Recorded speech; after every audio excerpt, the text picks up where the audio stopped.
Hey guys, what is up? Super K-Man Rocks here, and I am here for my LPL Summer Split Week 2 overview and analysis video. Really excited to jump into this. Obviously, LPL now plays about 1 billion games per week, and so I certainly don't want to make this intro too long. We've got, I think, 19 best of 3 series to cover in this video, and so we're going to be kind of trying to speed through these. I want to try to keep these below, like, 2-ish hours. That's kind of the hope with these, and so if you guys are excited, let me know down in the comment section below. What series were you most looking forward to, and did it live up to the hype? Obviously, we'll talk about all of the series as we go throughout the week, but what team impressed you the most, and what team were you most disappointed by in week number 2? Of course, I'll be going over all of the action. I'll be giving a player of the series, a dud of the series, as well as a player of the week and a dud of the week after all the games are done. And so stick around for that if you are excited. But without further ado, let's go ahead and jump into it.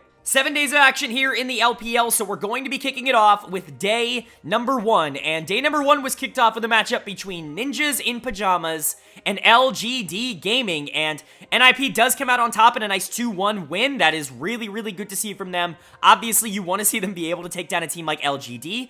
First and foremost, Envy is benched, I guess, already, which is actually kind of absurd. That was the big addition. That was the big thing that was supposed to keep LGD relatively intriguing after losing Xiaoshu in the mid-season, but he is benched. LPC is back in. We'll talk about it in a second. I don't necessarily think that LPC was awful or anything, but it certainly wasn't great. He wasn't carrying this team across the finish line or anything, but NIP absolutely should have taken care of business in this series. If they didn't, I very much would have been disappointed with them. For as bad as, you know, and uncoordinated as NIP has been over the past few months, LGD is worse. They are the worst team in the league right now. You can see that with my number 17 power ranking in the corner. I just don't think they have a lot of good things going for them, and NIP, I think, definitely took care of that. Although game number 1 wasn't exactly that. It was a pretty good game overall, and Meteor in general, I think, has actually been a very pleasant surprise for LGD towards the start of this split. He very much feels like the shining light for this team. Jinzhao, I thought, was also much better in this series than he was at any point in week number 1, which is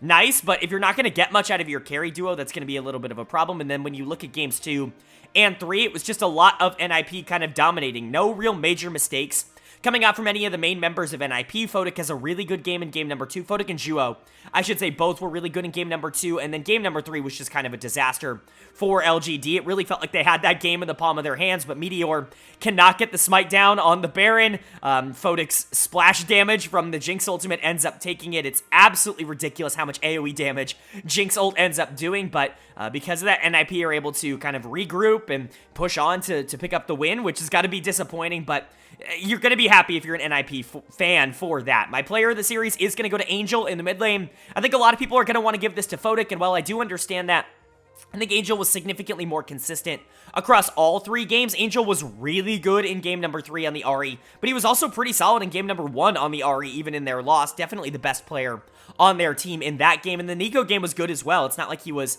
not a factor. I think he was just the player that made the most positive plays with the least amount of negative plays on the side of NIP, so he's going to get my player of the series. And then, you know, I think you got to talk about Photic and Juo as well, who did play really well, especially in that game 2 with the Aphelios Yuumi. What we're learning, I think, relatively quickly, and I don't think teams are picking up on this, we'll kind of talk about this as the week goes on, but that the Zeri Yuumi combo is strong, mostly because of Yuumi. Not that Zeri isn't incredibly strong, but as we've seen, pretty much every time that Zeri goes against Yuumi, Yuumi wins. Yuumi is stronger right now, in my opinion, and I think that was the case in game number 2. And then obviously Photic's splash damage ended up saving the game for NIP in game number 3 with the Jinx ultimate, and so really not a lot of negatives coming out from the carry duo with NIP, and that's really where I think they kind of made their difference, where even if I think the jungle support did really well for LGD, the carry duo mid bot lane for NIP I think was a lot better. Shadow also had a relatively decent series. I don't think his scoreline necessarily indicates how well he played. His engages, especially towards the back half of game 3, were incredibly important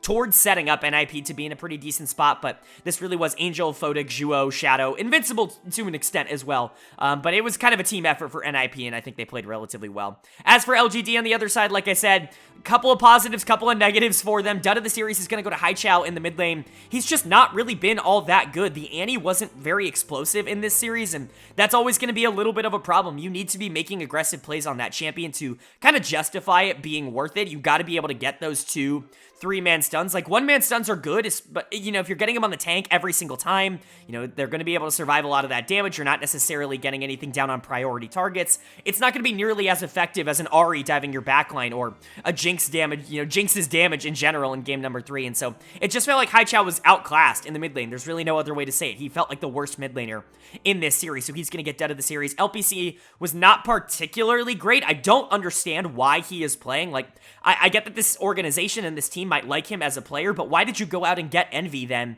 if you just wanted to play LPC in the first place? Having both of these guys on roster can sometimes be a good thing because competition can breed better performances, I guess, but I think having both of them on here, like, you just got to at least give the team time to figure out how they can gel with individual players. I think throwing LPC back in here was a bad decision. He wasn't ready to play, and I think taking Envy out was a bad decision, and so really don't like what LGD did there. Again, I think Meteor and Jinzhao played well in this series, especially Meteor, who is definitely this team's best player. Was really hoping to see him kind of re-break out after what was a slower spring split than I was expecting, but it really does feel like his mechanics are shining through again. He's allowed to get the Graves, he's allowed to get the Kindred, you know, those marksman junglers that he was really good at 3 years ago. It's good to see him feel comfortable enough to go to those again. It's just unfortunate that there's really not a lot that he can do.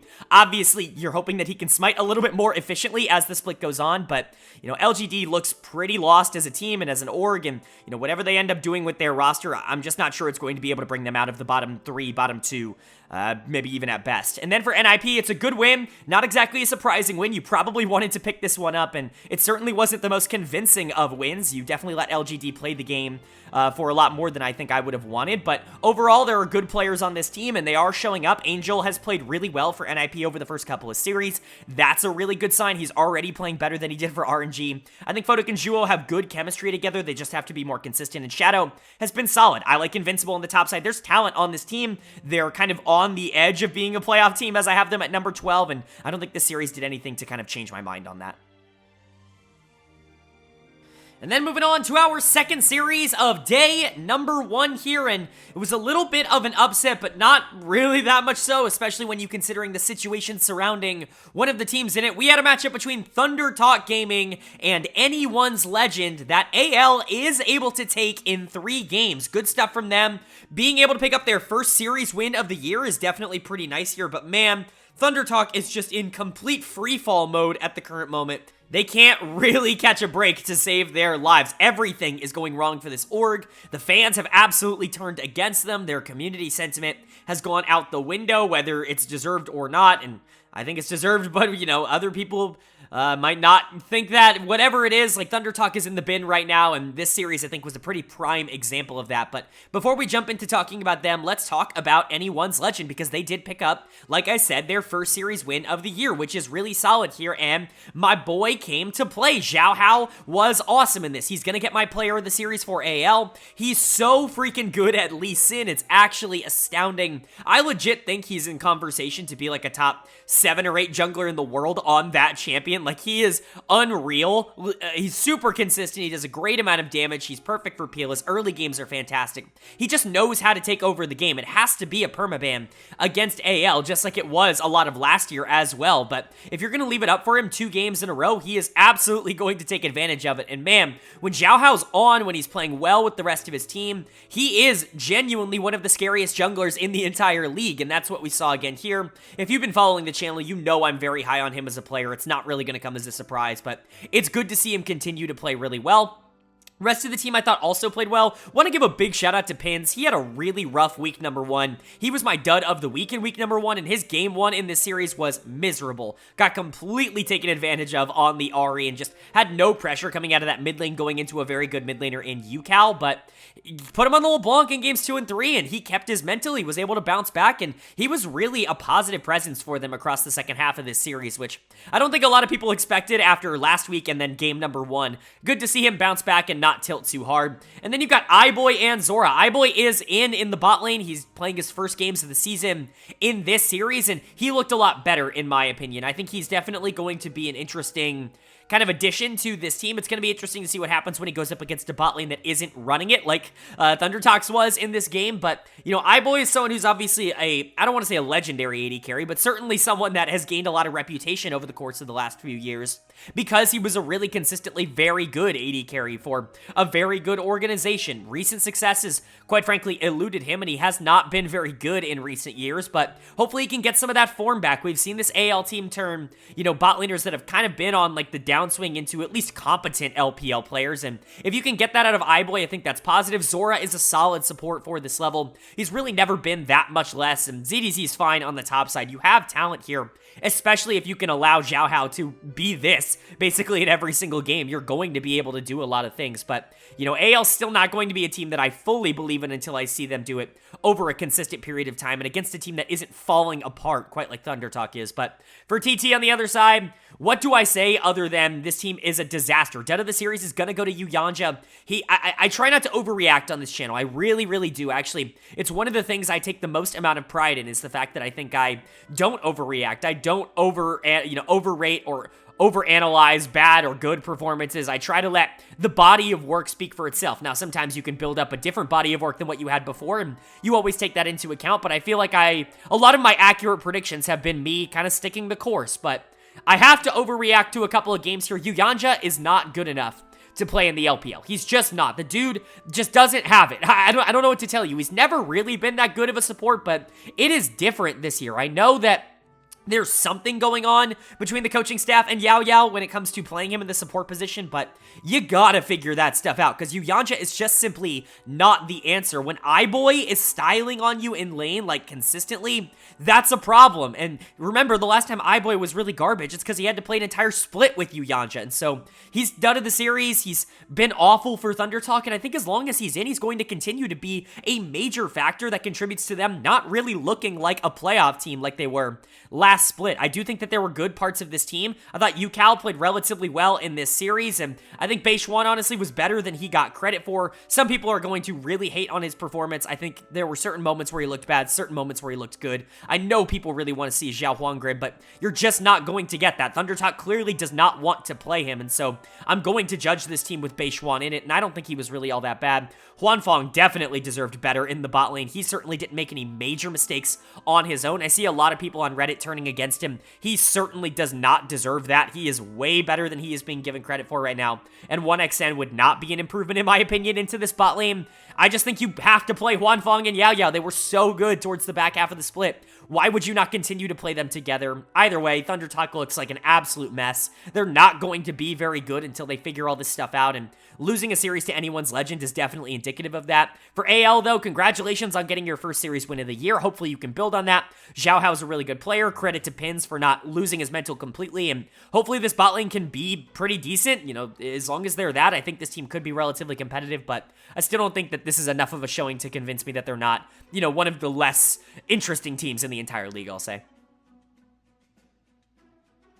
Moving on now to day number 2 in the LPL, week 2. We got a lot of games to cover, and so I'm trying to get through these quick. We get to move on to a battle between two of some of the only unbeaten teams left in the LPL. We had a match between Team WE and Ultra Prime that WE is able to handle in 2 pretty clean games. They were definitely the better team across this series, and honestly, they kind of dominated Ultra Prime, a team that did look pretty good in week 1 going up against much weaker competition.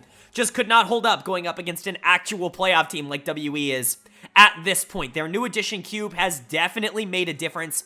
We'll talk about him as we go throughout this series, but player of the series is not a hard decision for me here. There has been one player that has kind of dragged WE across the finish line or kept them relevant even when they weren't supposed to be for years now, and that player has been Shanks in the mid lane, who's going to get my player of the series. Another really good series from him. He's gotten both of those for WE across this year so far, and his Annie's just really, really good. He's just a really good League of Legends player. There's really not a ton else to say about that. His ability to consistently generate leads in the early game and stay aggressive, stay motivated in the mid to late game, I think is a really big positive.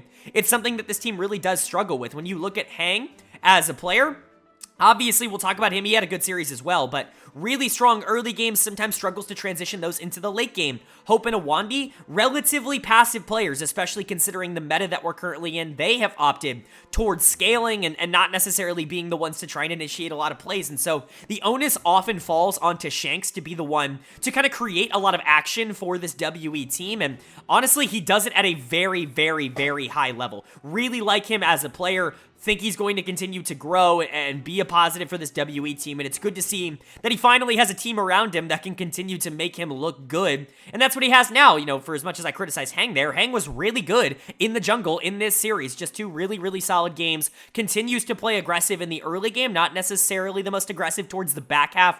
When it came to engages, some mechanical misplays here or there. He ended up missing out on a solo kill of Ning in this series, but it's fine. Like, I'll take what we're getting from him rather than what we were getting from him last split. It already does feel like a lot of the mistakes and things that he was doing in spring have been cleaned up, at least a little bit. Obviously, he still has a lot to prove, hasn't necessarily played the most dominant of jungle competition up until this point in the split, but it's good to see him continuously improve. And then Cube has been a huge positive for this team. Just seeing him in this lineup instead of Bew is already like the most unlocking experience that I have seen watching the LPL in so long, because he's playing the same matchups. He's playing Sion, he's playing Cassante into other meathead tanks, but instead of being down 500 CS and dying solo in lane, he's up 20 CS and he is soloing in lane. You know what I mean? He is the positive force on the top side of the map, and whatever kind of downward trajectory he was showing on Rare Atom, you know, last split, it's all gone. Him getting into this new environment, I think, was going to be really positive for him, and obviously that has come true. I think everything that we could have asked for out of Cube has happened and more, and so big positives there. Hoping Awandi didn't die across this series, which is really good, even if they weren't the most aggressive, just still positive overall, but WE legitimately looks like a good team, and honestly, in the LPL right now, there's not really a lot of teams that can say that, certainly not 10, and so WE definitely looking like a playoff contender right now. And then for Ultra Prime on the other side, obviously, we kind of knew week 1 was a little bit fraudulent because they played some of the worst teams in the entire league, but I don't think I quite expected them to get blown back quite like this. Dud of the game, or series, I should say, is easily going to go to Ning in the jungle, who actually had a pretty good week 1 for this team against worse competition. You kind of expected them to hopefully be this veteran team that maybe wasn't a playoff contender, but was at least kind of relevant. I don't know about that anymore. This was an absolute demolition. Ning looked like someone who shouldn't even be close to the LPL, if we're being entirely honest, in this series. Just absolutely decimated. Harry in the top lane looked pretty bad. I've heard a lot of people be really high on him. I haven't seen it. I really just, I don't get it. There are good moments from a lot of top laners in the LPL, and I think that there have been many more top laners that I have more confidence in developing than Harry. Again, maybe it's the surrounding circumstance, but I don't really remember a lot of phenomenal performances from him. He's decent in lane, but it's not like he's carried this team to wins at any point in his career, and we saw someone like Xiaoshu do that for a worse team in LGD, and so, you know, I don't know, maybe I'm just low on Harry, maybe that's just what we're going to say about it, but I don't see the superstar potential in him, and he had a pretty bad series here. Doggo and Sword Art did nothing across this series, which is going to be a problem. Doggo is the one who was going to win games for this Ultra Prime team, and then Forge was just outplayed by Shanks, which isn't particularly surprising, but it's also a little bit unfortunate for their chances at winning the series. So overall, again, a lot of what Ultra Prime ended up showing in week 1, probably not real. This team probably is still closer to the bottom of the standings. I think 13, it's still maybe right around where they're around, which is crazy to say because there's just so many fraudulent teams in the LPL right now. Ultra Prime is probably one of them, but at the very least, they were able to get some wins early on. And then WE, they're good. They're one of the 8 good teams in the league, maybe 9. You know, we'll see what RNG is, but there really aren't a lot of legitimately good teams in the league, and WE is absolutely one of them. I'm hoping that they're going to be able to keep this up because they were a lot of fun to watch. Players like Shanks have really toiled on this team, but the addition of Cube, the emergence of Hang, and the stability of the bot lane, I think, is a positive overall, and I think it will continue to be a good split for WE. And then moving on to our second series of day number 2, and it's a back-to-back for one of the teams, which is an unfortunate consequence of the new LPL condensed schedule. We had a matchup between Ninjas in Pyjamas and Top Esports that TES takes care of really, really efficiently. This is a big win for Top Esports. they continue to look pretty good at the start of the split, only losing to a very good team in week number 1, and so I have a lot of pretty decent confidence that this team is going to be able to bounce back from what was a pretty tumultuous end to their spring split and still be one of the more interesting teams in the league. And I think a lot of that confidence is because the players that I was worried about just are stepping up, or at least are stepping up more than they were before. I still have a couple of worries about the mid lane position there for top esports, but jungle, not really a problem. ADC, not a problem. And so I feel pretty good about that. You know, add on to the fact that Ming is still being floated in the air for top esports. There are a lot of reasons to like where this roster is going. But player of the series for me in this one against NIP is going to go to Jackie Love. Continues his really strong start to the split by pulling out the pocket pick Ziggs in game number 2. You've got the Jace in the mid lane. You're looking at a kind of low AP comp here with only Maokai in the jungle. And so you pull out that Ziggs into the bot lane to try and counter that Aphelios, and that really works out. When you're looking at something like Aphelios, all of a sudden it's not so easy to deal damage. When you've got a Ziggs, a Jace, a Maokai ultimate, a Leona ultimate coming out, there's so many things that you have to worry about in those team fights as an Aphelios, that all of a sudden that pick becomes significantly less safe in that instance. And I think Jackie Love piloted it at a really high level. He's just a really good player. In my opinion, he's the best player on this team. I really don't even think it's been particularly close. He certainly has been over their first 3 series here, and I think that that will continue moving on into the future. Jackie Love has always been underrated for his talent level, which is crazy to say considering people know he's a world-class AD carry, but like, he is. He's a world-class AD carry, arguably top 5 in the world, and he continues to prove that. Another player who started out this season really hot, Tian in the jungle, which I think is a really, really good sign for top esports. He can be rather streaky. He'll have moments where he looks good, he'll have moments where he looks bad, but luckily for them, he's in a good showing right now, and I think that's always going to be big for this team. He's always going to be a positive, especially if he's facilitating for the rest of the roster. We saw Rookie have a pretty decent series, but a lot of it was really him helping Tian out do the things that he kind of wanted to do. I thought Wayward was also relatively good. Mark is much better than people give him credit for, and certainly not a complete pushover in the support position. And so Top Esports is a legitimately good team, and they're a team that you have to watch out for. One that I think with a couple of minor adjustments, namely Rookie getting back to rookie form, I think could be a legitimate contender to be a top 3, top 4 team here in the LPL, and I think they showed that off in this series. And then NIP on the other side, after a win on day 1, they get a loss here on day 2. The back-to-back not necessarily working in their favor. A couple of weird decisions, though, coming out from them. First and foremost, I have to just point out, dud of the series is Fodic. He was miserable in this series, got completely gapped by Jackie Love. It was incredibly noticeable, and I try my best, I really do, to not toot my own horn on this channel all that often. I understand that it can be relatively annoying to hear a YouTuber be like, oh, I got this right, and this right, and this right, so I don't try to do it. It really is something that I try to avoid. I try to let my past work speak for itself, but this is another example of a call that I think I've made where a year down the line, it just kind of becomes consensus, and, you know, that's kind of what's happened with Fodic. A lot of people were really mad at me last year for saying that Fodic is fine as an AD carry. He's a decent player, but he's not an elite level AD carry. He's not someone who's going to push a bad team over the top like we've seen from the best AD carries in the region. He's just not that. He was a product of a really good team surrounding him and a really good system to kind of make him look good. And I hate to say it, it's only come to fruition for that. He was pretty decent in the spring split, probably the best player on NIP, but certainly wasn't dragging them into the playoffs. They were one of the worst teams by the end of the split. And in this split, he's just been bad. He really has not been very good for this team. And I don't know if that's going to continue. His positioning is really, really awful. And I think he's getting exposed for some of the bad habits that he was able to generate when the rest of his team was kind of covering up for him. So small little, you know, horn toot, I guess you could say, because I think Fodic is exactly who I said he was. Zhuo has not been particularly great to start the split either. He had a pretty decent split in spring, probably the best of his LPL career. I'm not exactly sure that that's sustainable, but it was interesting to see. We'll see how that goes. Angel's fine, not going to make or break a split. And then they ended up going through both junglers in this series. They ended up benching Xiao and Bao at the beginning of the year for Shadow, or I guess last split for Shadow. And then they benched Shadow in game number 2 for Xiao and Bao. Shadow was definitely the better jungler, and honestly, if Xiao and Bao played like he did in game 2 across the whole series, he probably would have gotten dud of the series, but lucky for him, he only played 1 game. He was really, really bad. I mean, super passive, super slow, just getting jungled circles around by Tian. And so if that continues to be a problem, like, they're not going to win games. Invincible is fine, but I mean, what are you going to do in the top lane on a tank when everybody else is losing? You know what I mean? It's kind of hard to make an impact in that way. And so NIP is just kind of there. They continue to not feel like a playoff team in my eyes, especially if Fodic is going to continue this regression that he has been showing. But, you know, if this jungle situation isn't figured out, like Angel's probably their best player right now, but he's certainly not a carry. Like, if he's your best player, you're not going to win a lot of games. You gotta have somebody else step up. You're hoping that can be Invincible. You're hoping that Fodic can get back. Maybe Shadow can have another pretty decent split.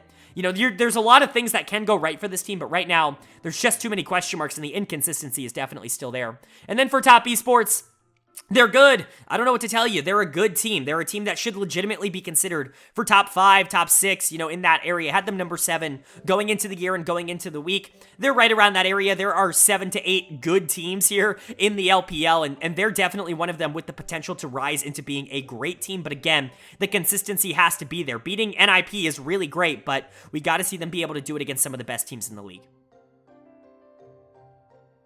Now we get to jump into day number 3 here, and as of the new LPL schedule for the rest of the split, days 3 to 7 are all super days in the LPL, all 3 series, so certainly an addition to the calendar. Now with 19 series in a week, it's definitely time we get it going. So to kick off day number 3, we had maybe the most interesting matchup of the day. We had OMG taking on JD Gaming, and JDG is able to pick up the 2-0 series win.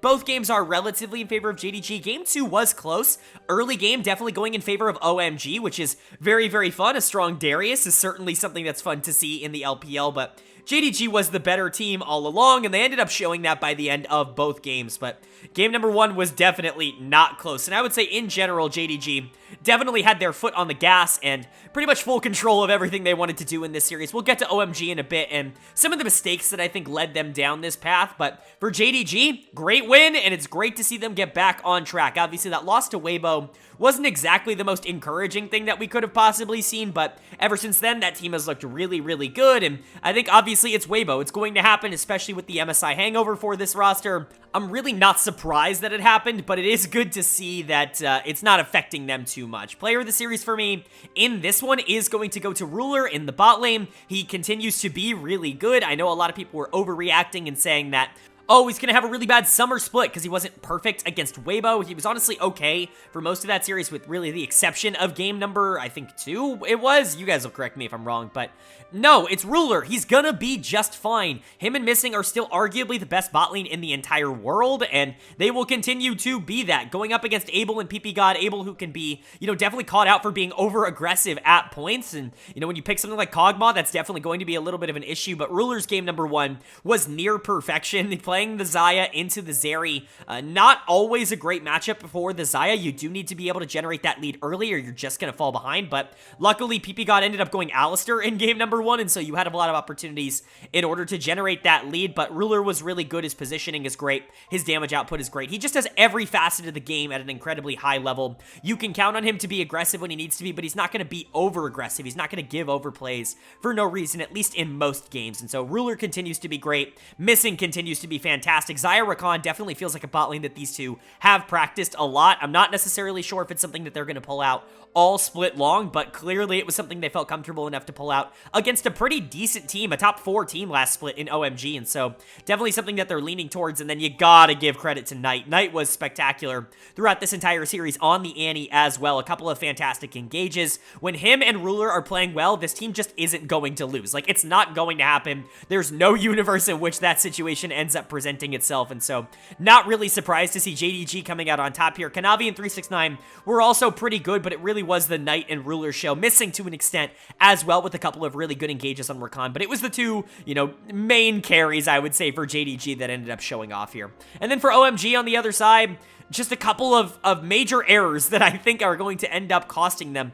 I don't want to address the Shanji situation too much, but going back to the OMG Weibo series, Shanji is getting a ridiculous amount of hate from Chinese fans on Weibo right now, which is just not fun. It's pretty disgusting. He ended up, if you're not in the know, if you don't know, he ended up solo killing the Shy in week number 1 in a matchup they played against each other, and he emoted against him. But the Shy's got some very loyal fans in China, and Shanji has been harassed and just bullied off of the internet basically all week long, and you're just gonna kind of hope that it's not getting into his head. He played really well at the beginning of game number 2 on the Darius, but some uncharacteristic mistakes in team fights down the stretch certainly made you question. You have to hope that he's just going to be all right, but toxic fans are the worst part of the sport that we're in, and so it definitely is unfortunate, but, at least he had a good beginning of game 2. My dud of the series is going to go to Abel in the bot lane, ended up picking the Kog'Maw. This is something that we've seen a little bit over the course of the year in the LPL, mostly paired with the Milio instead of the Lulu if it does get through draft, because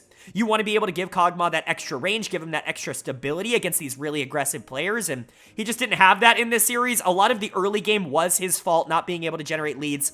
In that game number 2, obviously, it's hard to blame him for getting hit by the Scion ult in the crucial team fight towards the back half of the game because his tanks just parted the Red Sea to allow their Kog'Maw to get absolutely blasted. Both Shanji and Aki just, stepping out of the way. Not exactly sure why they did that, but certainly not the play I would have gone for if I were either of them.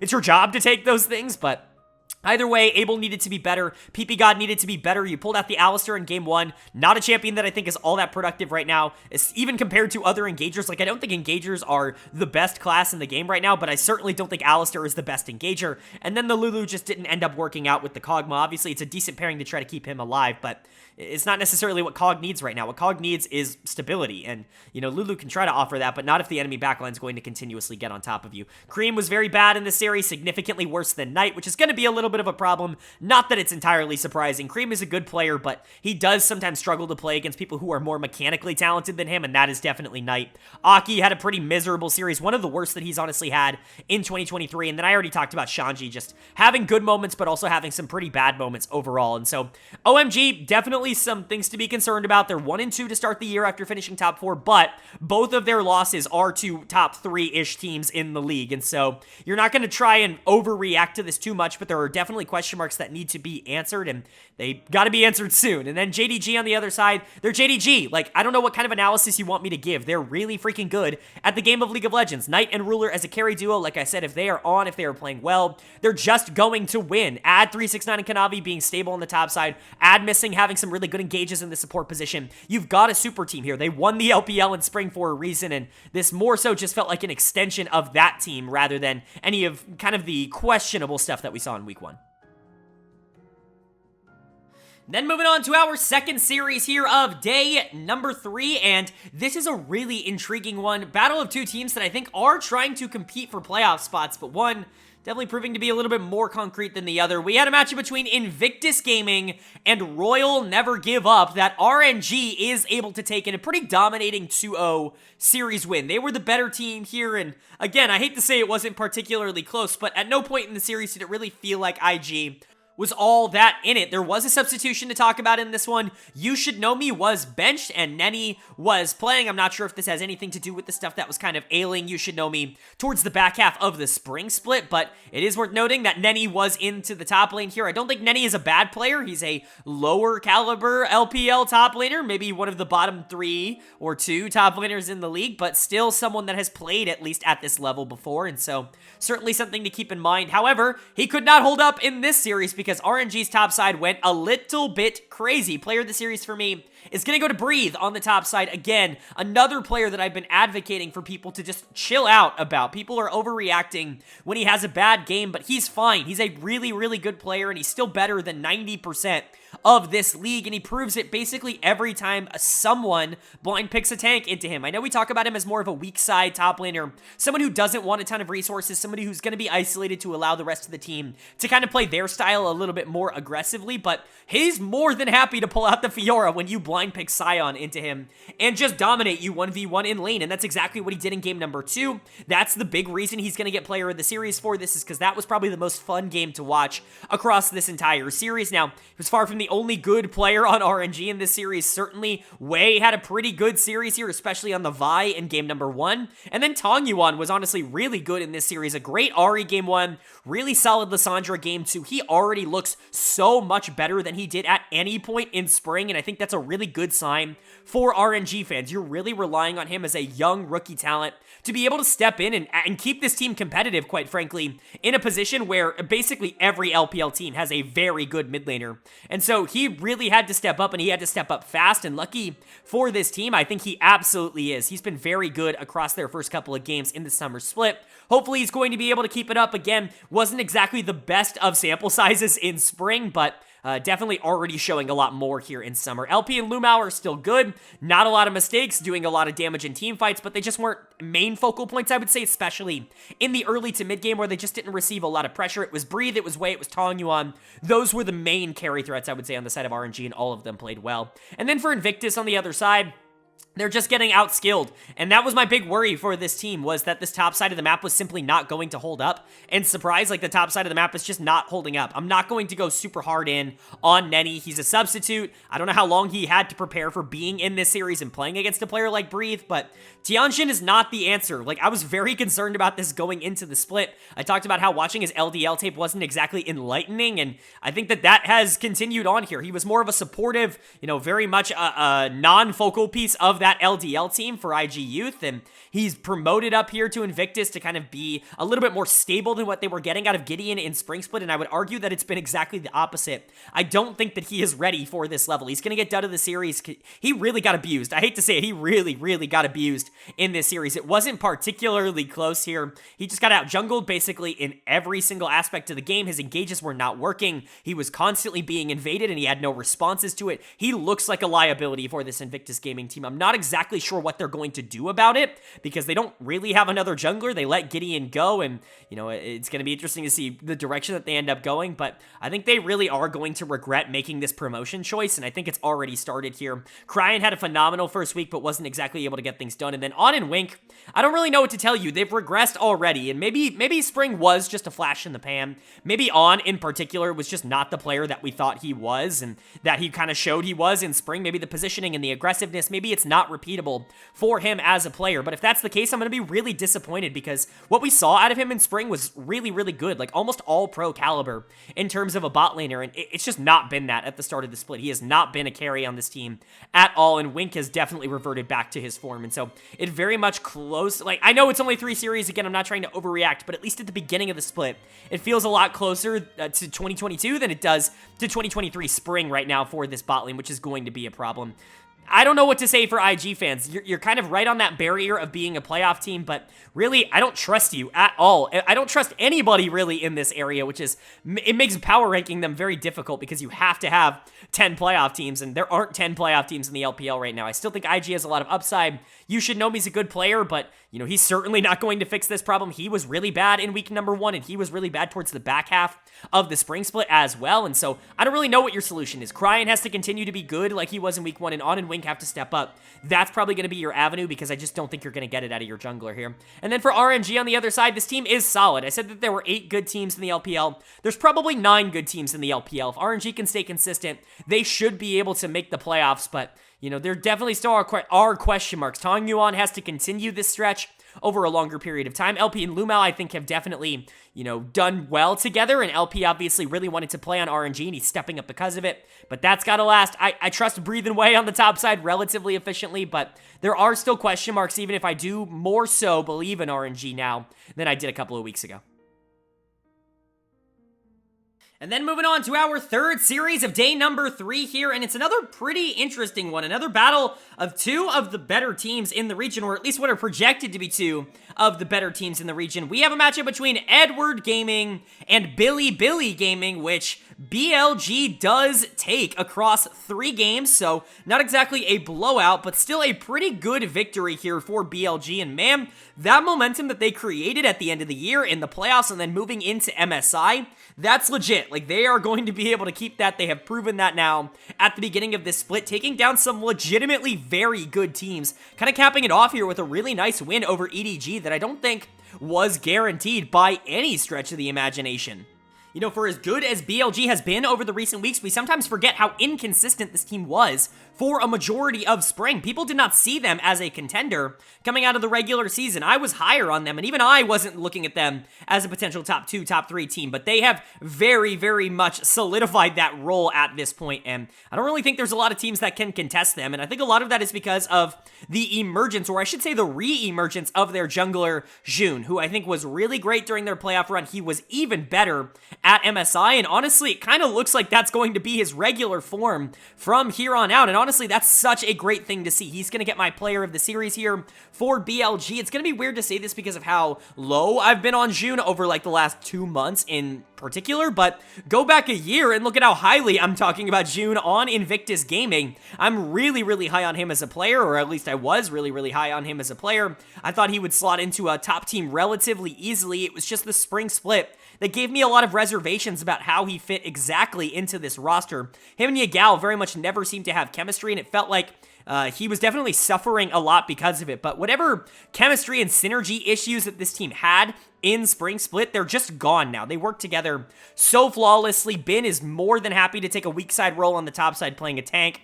Elk and On are, one of the best bot lanes in the entire world, and June and Yagao have absolutely figured out how to play together, how to maximize having, their split together, and I think June has really improved because of it. Pretty much the entire series was really, really good from him, with the exception of that Kha'Zix game in Game 2, but even then, it really wasn't all that bad, but the engagers, the initiators, June is one of the best players on that style in the world right now, which is insane to say, but really, it's growth that we probably could have anticipated from his Invictus Gaming days.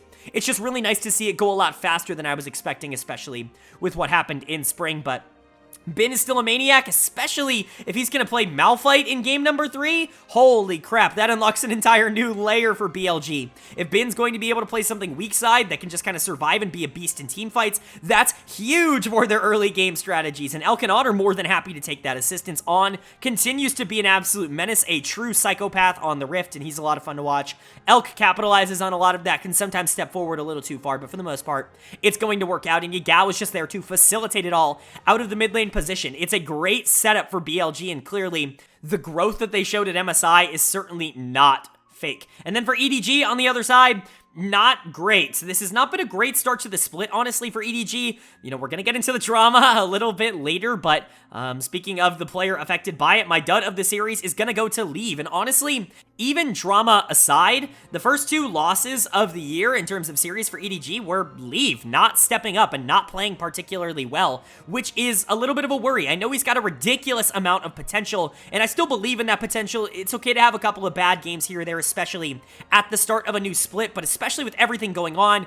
Spoiler alert, if you're watching this, you probably already know Leave is not on this team anymore. He is not on this team by the end of the week, and, we've got a big change. We got Uzi coming in. He's not going to be able to play immediately. We'll talk about that as we get further on in the week, but Leave not necessarily being a factor for this EDG team, I think, made the decision a lot easier for them to cut ties with them after a lot of the allegations ended up coming out, but he was a problem. The Neela in game number 3 just didn't do anything. There really wasn't a lot of positive traits associated with that. The lane phase got shut down super hard by a lot of attention shown from Shun and from BLG, and then from that point onwards, he was basically just walking into Malphite ult for the rest of the game. It felt like he was completely tilted off of the map, and so I don't really know what to tell you. Leave and Mako have not been good at the start of the split. I expect Mako to be able to turn it around, but it's going to be interesting to see how this team moves on without him. Outside of that, I thought Jeje was actually pretty good this series. He was a pretty good jungler, creating action, not necessarily being a negative for the team. Fofo had some good moments. He had some bad moments as well, especially in that game 3 on the Nico. And then Ale was fine. Didn't really have a major impact on the series overall. It kind of felt like a bot diff, especially in the all-important game number 3 here. And that's never a good sign for a team like EDG. They definitely have some things they need to work out, but it's hard for me to give you full opinions on this team and on where they're going when I really don't even know what the team is going to look like with their actual roster. And then for BLG on the other side, they're good. They're really, really good. They're a top 2 team in the league. They look just like they did at MSI, and that's incredibly scary. If they can continue this run, if they're legitimately like a top 2 team in the league, then we're looking at a team that could potentially, grow into being able to compete with LGD Gaming, even if they really haven't been able to do that all throughout the year so far. And so, especially if June continues to grow, if Bin gets much more comfortable on tanks, Elk and On are great. Yagao is exactly who he needs to be for this team. BLG has very, very few weaknesses, and that list somehow seems to get even shorter every time we see them.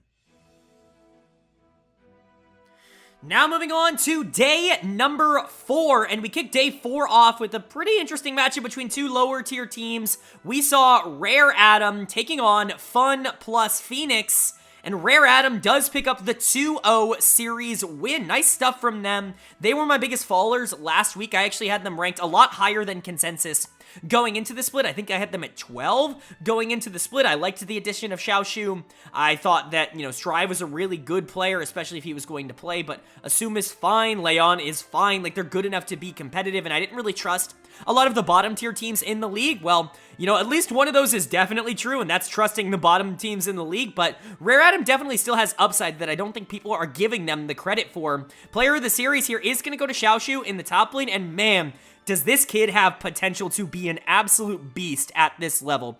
I didn't see it at the beginning of his LPL career, if I'm being entirely honest. When you look at the beginning of spring, I was actually rather low on him. It took him a while to get going, in my opinion, on LGD last split, but when he did get going, he had like 3 weeks in a row where he really felt like a legit top laner here at this level, and for Rare Adam to be able to pick him up, replace Cube with him, it's a very different style, but I think it really works out for this team, and it absolutely is paying off. At the beginning of this split, he was really good in this series. The Scion plays in game 1, fantastic. The Jax plays in game 2, just as good, and that's really the important part. He's great in lane, but he's even better in team fights, and that's really where you're going to make or break a lot of your money as a top laner, especially in the LPL. As great as solo kills are, if you can't translate that into something, then you're not really going to be all that effective, and I think Xiaoshu is getting a lot better at team fighting and being in the right position and actively affecting the outcome of the game rather than just the outcome of his lane, and I think he was a lot better than a player like Xiao Laohu in this series. Not that that's all that surprising, obviously. I'm a lot lower on Xiao Laohu as a player, but Xiaoshu was just really, really good, and I think he deserves the praise for this. Leon also had a really good series, was by far the better jungler in this series, and that's always going to be good. Leon has always done really well when he's able to play against opponents that he is just better than. When he can skill check the opponent, he's going to look pretty fantastic. It's always been more of a question of what does he do if he gets behind, because he doesn't really play all that well from behind, and you're going to get behind as a jungler. Nobody bats 1,000, and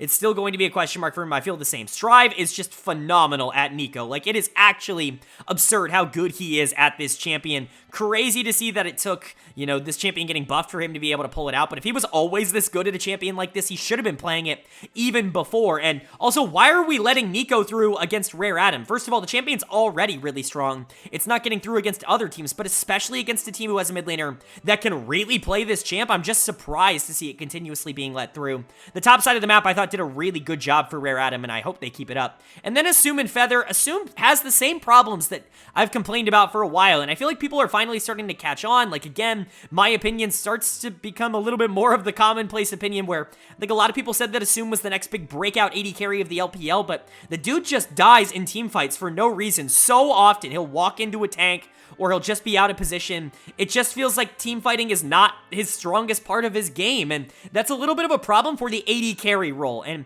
it continued in this series. It wasn't a big enough problem to actually cause RA any sort of question marks, because they had other carries that could fill in for the damage, but it's something that has continued to be an issue for him, and it was an issue again in this series, and Feather is fine. Honestly, I thought he was pretty good in the across this series when it comes to engages, and hopefully he can turn into a rather decent support. I think it's a good idea to be playing him over Baolan. I think it gives you a lot more upside, and so good for Rare Adam, bad for FPX. I mean, they just continue to struggle because of their weakest links. I like Care a lot as a player. I think LWX and Chocho can be a pretty decent bot lane, as we kind of saw in game number 2 on the Aphelios Rakan, but the top side of this map is just not very good, and it's going to continue to hold this team back. Dud of the series has to go to Hacker. Again, he might be the single worst player in the LPL right now. Him and Tianjin are definitely kind of facing off, I would say, for that competition, but Hacker is right there. Like, the dude just doesn't win early, ever. He never has pressure. His ganks aren't successful. He's not a good team fighter. I don't really know why he's in here. I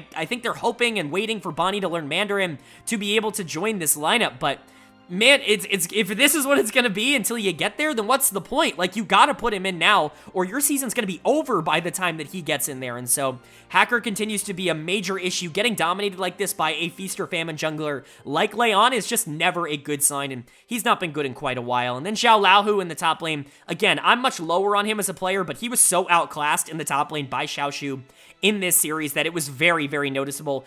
Getting the Jax taken away from him in game number 2 was very noticeable as well. I think that there are good moments in laning phase, but man, he just cannot team fight at all as a player. Kind of the opposite of what I just said about Xiaoshu, where I'm really excited about the fact that he can translate his leads. Xiao Lahu can get leads. He didn't in this series, but he could get leads, theoretically, against other top laners. He's just never all that effective at turning those leads into anything in the late game, and that's pretty much always going to be a problem. So I have major issues with FPX. I think they're one of the bottom teams in the league right now, even if LWX and Chocho are playing okay, and I like Care as a player. I just think the top side is too heavy right now for anybody to carry.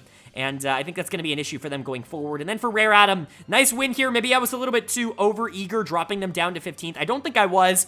There were still some major question marks about this team's performances, but this could absolutely be a team that slowly climbs its way back up closer to 12 and 13 and kind of that area, especially with a lot of those teams really struggling right now. There's a lot of potential for Rare Adam, and if Xiaoshu or Strive can really become that superstar for this team, then it's almost assured that it's going to happen. And then moving on to our second series of day number 4 here, and it's a battle between what I have as the number 1 team in the league and what I have as the number 17 team in the league. First versus last in my power rankings, we had LGD Gaming taking on JD Gaming, and unlike before, JDG actually wins this. I'm not used to number 1 teams taking down last ranked teams in my power rankings. That's not how it's been in almost any region. It's always a little bit more complicated than that. But I guess I should probably trust JDG. They're pretty good at being able to take out competition that they are better than. However, this wasn't exactly a blowout of a series like we thought it would be. Game 1 was very LGD favored, and they were able to take it. And even Game 3 had moments where it looked like LGD could have been in the game if they had an AD carry, but unfortunately they did not have an AD carry in that game number 3. But we'll get to that when we get to that. Let's start talking about JDG first and foremost. They're on a roll right now. They're feeling good. I will say one thing that I am a little bit concerned about when it comes to this team is burnout is definitely real. I'm a little more worried about it for BLG because of the amount of games that they have played in the last few weeks, but JDG is certainly not impervious to it either, and you can kind of see it on their faces. These dudes are tired. Not only are they playing now in the LPL, they just played at the longest MSI ever. They just played an entire spring split right before that, basically with no break, and they got the Asian games coming up immediately after this, and so a lot of these guys are exhausted, and they're going to have to continue playing at a high level, and so that could be a little bit of a concern as the split moves on, but for now, it seems to be okay.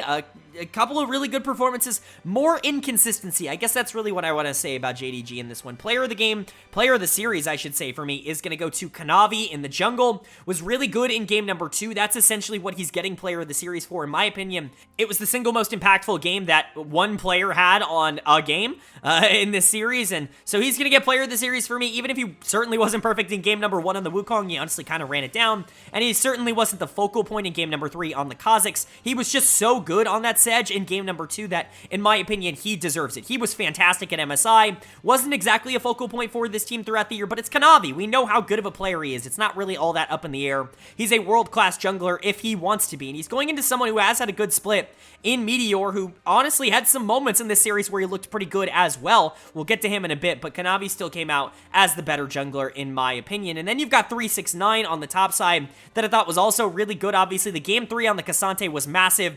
Cassante with a Yumi on his back is just so ridiculous to watch. It makes me want to uninstall League of Legends just to punish Riot for doing this in the first place, but I gotta give credit to 369 for actually being able to capitalize on it.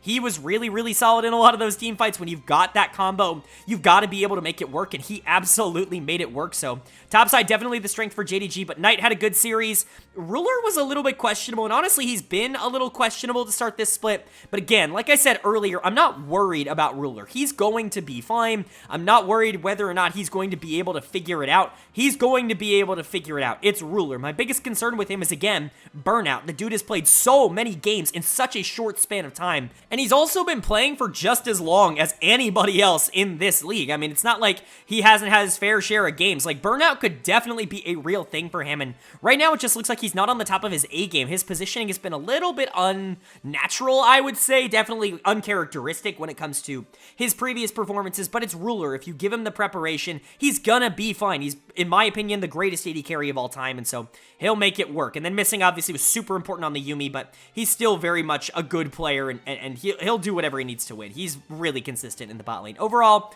good series for JDG, if not a little bit less than maybe you would have expected in a series like this. And then for LGD, at least you were able to win a game. Like, that's a good sign, but I just don't have confidence in this team. Ranking them at number 17 is absolutely the correct decision right now because they just don't have a lot of hope. LPC continued to play to carry for this team, and that was a problem. He's going to get done of the series because he played Ezreal in Game 2, and then he played Samira in Game 3 with Jinx open in both games. Like, I just don't understand the choice behind that. Ezreal especially, I don't think is all that justifiable, but the Samira, you've got to play super aggro on her, and man, if they had an AD carry in Game 3, they came kind of close. Meteor had a really good series. Haichao had some decent moments on the Nico. There were moments where it looked like LGD could actually take this series, but Samira was doing so little damage towards the back half of these games that there was just no chance that they were ever going to win a team fight.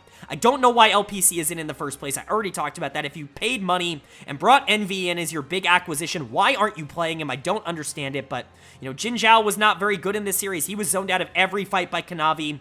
Haichao had some really bad positioning moments, even if he also had some really good moments. And Meteor was actually good. This dude is so hard stuck. He's actually playing really well right now. Better than he has all year long, and this team was relevant in spring, and it really makes me feel bad because honestly, he's playing like an upper half jungler in the league right now, and it just does not matter. It's never going to matter there, and so unfortunate for him. He's getting a lot of the champions that he's good on, and he's able to capitalize on them. It's just not really mattering, and then Fearless is just such a non-factor in the top lane. It really does feel like Meteor and no one else trying to win games, and it's just not going to be a good strategy. Haichao has potential to be a good mid, but I don't see him as somebody who could ever be an upper half mid in the LPL. He doesn't have that kind of potential to me. LPC and Jin Zhao are never going to be a solid bot lane. Fearless is never going to beat people in the top lane. You're relying so much on this jungle position, and it's just not a consistent way to win. And so for LGD, you got to figure something else out. But more likely, it just feels like Meteor is going to be hard stuck for the rest of the split, and this team is going to go down in 17th place. And then for JDG, like, you're fine. Again, it's hard to judge this team too much because of just how tired they look. I imagine if they get some full rest, they'll be fine. Hopefully they have a couple of days off in the row, but a lot of these guys are going to have to keep practicing for the Asian Games anyways, and so the amount of practice that's going on right now, I have to imagine, is very much insane for them, but at least on the Rift, they're still able to pick up wins. Their record hasn't struggled too much because of it, but maybe the consistency in terms of game performances has. Then moving on to our third series of day number 4, and it's another pretty intriguing matchup here. We got quite a few of those this week. We're probably going to get a lot of them throughout the split with how condensed it is. We had a matchup between LGD Esports and Weibo Gaming that Weibo is able to take into. It feels very similar, man. I don't know how to say this other than this is the same Weibo team that we had in spring. It feels like the exact same one. I know Weiwei is in there instead of Karsa, but it's the exact same team. It really is. They're going to beat the better teams in the league, and then they're going to lose to the teams that are worse than them in the league. It's just how it goes. With Weibo, it's how it goes with the Shy and Xiaohu and this specific group of players, and it is inevitable. We know what is going to happen. Although, a couple of things that make me think otherwise are on this team, and those two things are Light and Crisp in the bot lane. They're both so good at League that it gives me the confidence that this team can be consistent. This team can play through bot lane, and they can win a lot of games at this level. And it really, I think if they're going to be able to do that, it's going to be because this bot lane continues to step up as much as they have early on this year. My player of the series is going to go to Light in this one, but you could very realistically give this to Crisp in the support position as well. I think both were sensational in this series. Light just does so much damage so consistently. He's not the most aggressive AD carry in the world, and usually that's a little bit of a negative for me, but a reason that I've been super high on Light is just the consistency. The amount of times that he wins lane and then is useful in team fights is more than almost any other AD carry in the world. He will do it almost every game. It might not be at the same level that, you know, Jackie Love or any of the other really feast or famine AD carries does it, but he's gonna do it almost every single game. He's just ridiculously consistent with how he plays, and he can just win you games straight up, and he's been really good to start this split for Weibo. He was great in that series against JD Gaming, just as good in this series against LNG, and that is a major, you know, feather in his cap, I would say, is how he plays against some of the best teams in the league. So good stuff for Light, and Crisp was also really good in this series. I was really high on Crisp last split. I was actually talking about how he was kind of underrated for this team because I thought the bot lane in general was the best part of what they were doing. Obviously, I was much higher on Xiaohu, and obviously, I've said a lot of times on this channel that Karsa gets a much worse reputation than he deserved. He had a couple of really bad games last split, but he had many more good ones, right? Like, it's selective remembrance, selective memory, that kind of stuff. But Light and Crisp were definitely kind of the consistent part of this team, and I think that looks to continue as we move into the summer split. And then a lot of people in this series are going to talk about the Shy. They're going to talk about his game number 2 and specifically his team fighting towards the back half of game number 2, which was obviously really good for him, but he made just a few too many mistakes throughout this series for me to give him player of the series. However, the Shy still has good moments in him, and I think that's a really good thing to say. Obviously, we've been talking about him as somebody who hasn't necessarily been a major positive for any of the teams that he has played for in the past few years, but he still has moments, he still has games where he can still be the Shy that we all know and love from 2018, 2019. That is still in there, it just doesn't come out all the time. Also, Xiaohu was really good in this series, a great Annie game in game 1 in particular that I don't think people are going to give him credit for. Weiwei was solid. It was just everybody on Weibo stepping up and really having a pretty decent series, at least in one game, and so you got to be impressed with what they were showing. And then you've got LNG on the other side. A couple of concerns are starting to arise, although I don't know how much I really believe in those concerns, because really, the roles that are underperforming right now, it's not the new addition of Gala, it's not Zika or Hang, who aren't the world-class players. It's Tarzan and Scout, who really have not been living up to their spring performances at the start of summer here. And that's what leads me to believe that this is a little bit of an exception and not the rule that we're going to see from this team over the course of the year, because Tarzan playing like this is just not going to happen all split long. He's going to be done of the series easily. He was really bad in this series, but he's never had a split where he's been, really bad before. Even when you look at last year in 2022, when he just did not have synergy with Doenb in the mid lane and things were not working out, even there, he was still relatively fine, and he was awesome in spring. I mean, Tarzan and Scout were easily the best jungle mid duo in the LPL in spring, and so I have a lot of confidence that they're going to be able to figure it out. It's just not on the map yet. I don't know if introducing Gala has had a little bit of an effect on how this team might want to play the early to mid game, but so far, Tarzan and Scout have not really shown up at the beginning of the split, and it's just something that I'm predicting is not really going to last. Outside of that, Gala still really hasn't become the takeover threat that I think we all kind of wanted him to be, but that's a little bit more excusable. Hang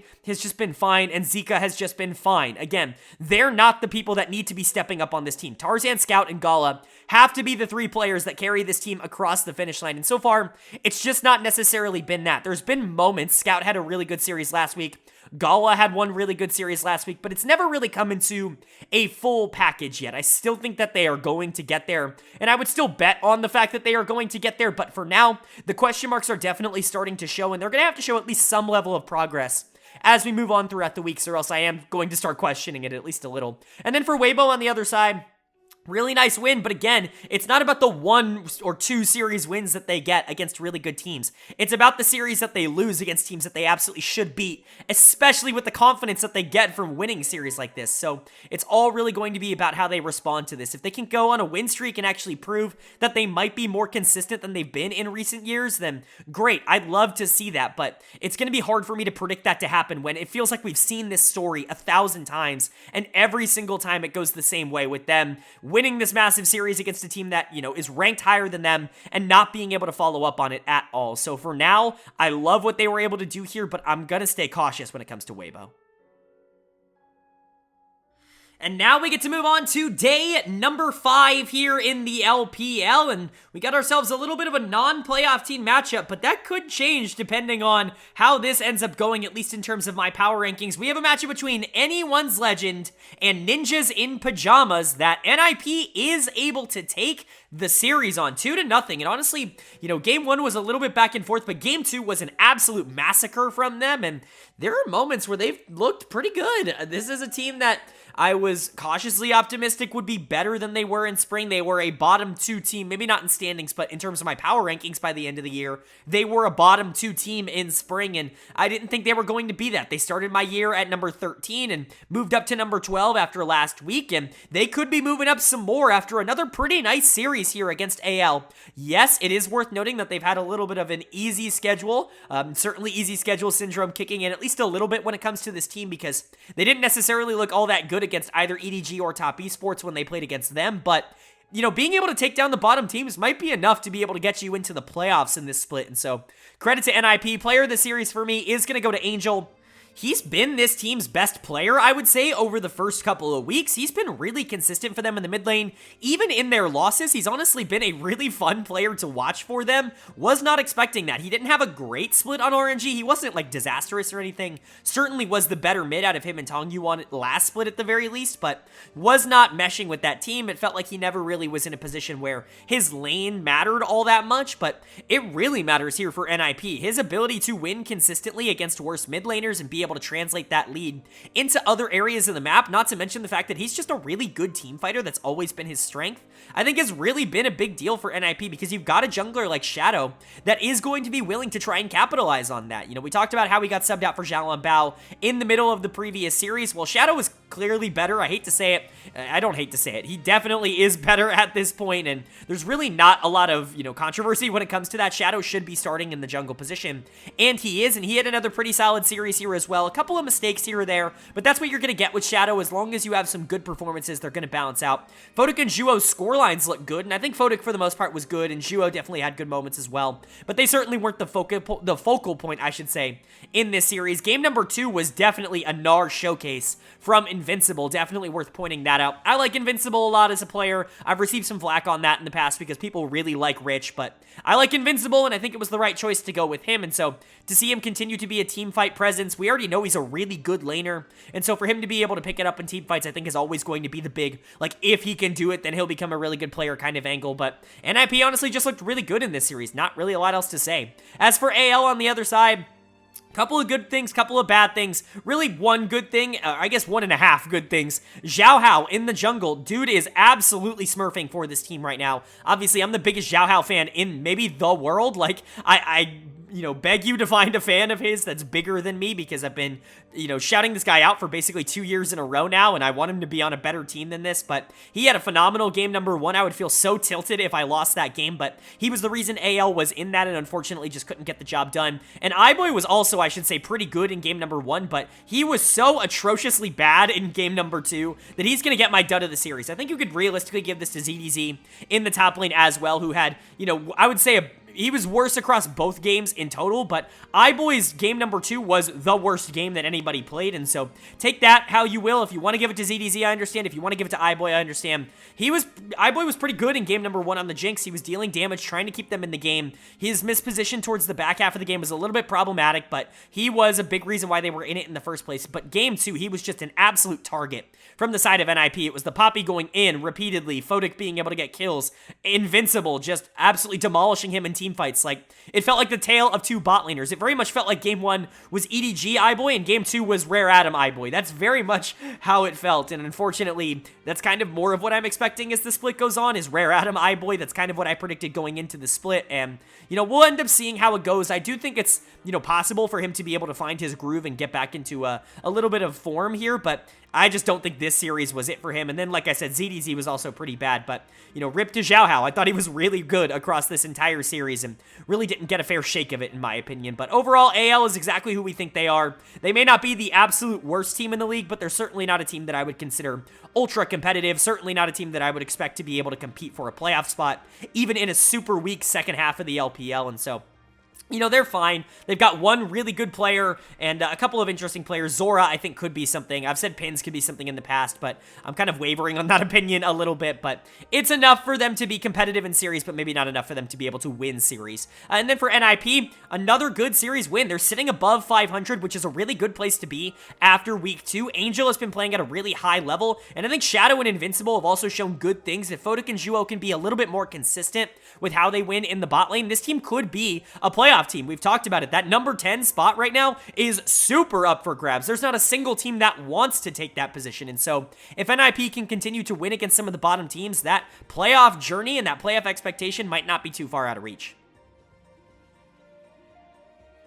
Now moving on to our second series of day number 5 here, and it's a decently interesting one, or at least it should be on paper. We have a matchup between Top Esports and ThunderTalk Gaming that Top Esports is able to take in 3 games. Certainly was not the cleanest series from either team here, and both definitely still trying to figure things out, I would say, but it's still a very good win for a Top Esports team that is slowly but surely starting to find their groove. There are some really good parts of ThunderTalk, even if they have found almost no consistency over the course of the beginning of this split. Management is just not doing a very good job with this team. But Top Esports is able to still play a lot of their game and keep the good members of keep UCal kind of out of this game a little bit more than I think a lot of other teams have been capable of doing at the beginning of this year. So that's really good. And I think it really does just kind of further a lot of the storylines and a lot of the things we were saying earlier on in the week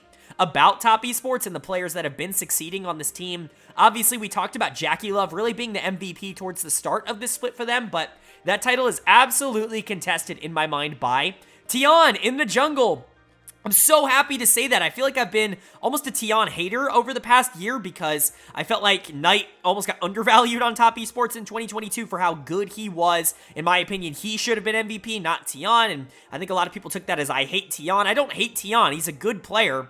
I just think that, you know, maybe his impact on the game was a little bit overstated last year, and he definitely had a down split in spring. Top Esports just kind of imploded in general, and he wasn't playing well during that stretch either. Him and Rookie never really got it together, and so it always felt like I was on the low side of Tian in the past few years, but he has been awesome to start this split. He's player of the series here, and he's been very close in basically every single series that they have won across this year so far, and so really good stuff from him. If he keeps this up, he's legit going to get in my MVP conversation, because he really is playing at that level, at least to start this year. He's really out-jungled almost everyone that he's gone up against, and that's always going to be a really, really intriguing thing for Tian, because again, as I talked about earlier on in this week, he's a very hit-or-miss player, but when he hits, when he's on a hot streak, and, you know, when he's playing well, he's one of the best junglers in the entire world, and it feels like we're getting that version of Tian to start the year, so that's really good. Obviously, JackeyLove continued to be a major positive for this team. Those two, in particular, are definitely the two to watch out for, Tian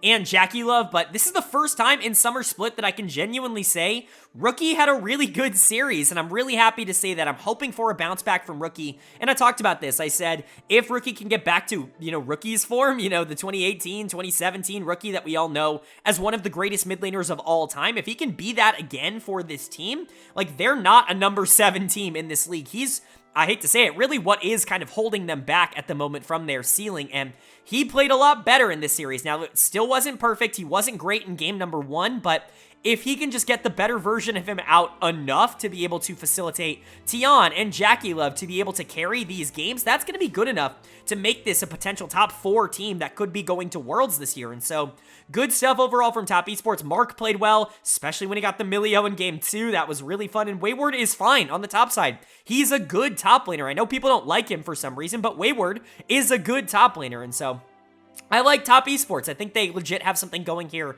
I'm just hoping that they can sustain it, unlike in spring. And then for ThunderTalk on the other side, you know, it's just hard to talk about this team without talking about everything going on. But I'm going to be honest, I'll get to it later, actually. First and foremost, there are subs to talk about. 1xN and Yao Yao are in. Yao Yao's playing for ThunderTalk. Whatever the hell happened in terms of disagreements with management, Yao Yao's in. 1xN is going to be playing with him. Now, I'm not a huge fan of this decision just because I really like Huanfeng, but I would much rather you play 1xN and Yao Yao than Huanfeng and Yuyanja, right? Like, that's much better for me, and 1xN actually had a pretty good series. He had a really good game 1 on the Aphelios, a big conduit for what they were able to do, but they just weren't able to go a lot from there, and honestly, Yao Yao wasn't all that great in this series, especially towards the back half. Really did not like his game 2 on the Nautilus, where he felt super scared, and it was kind of similar in game 3. He just didn't play with the aggression that I was kind of looking for and that he has played with in the past. I'm not really sure what that is. Maybe, you know, the rust or whatever you want to call it. Maybe it's just the mental at this point from the situation existing at all has kind of taken its toll on him. But dud of the series for me is going to go to Beishwan in the jungle. And I'll get this out of the way now. I understand the hype for Zhao Huanggren. And I know I'm a Beishwan defender, but, you know, if you think Zhao Huanggren's better, I'm not going to argue you on that. Whatever you think he should be in, that's fine.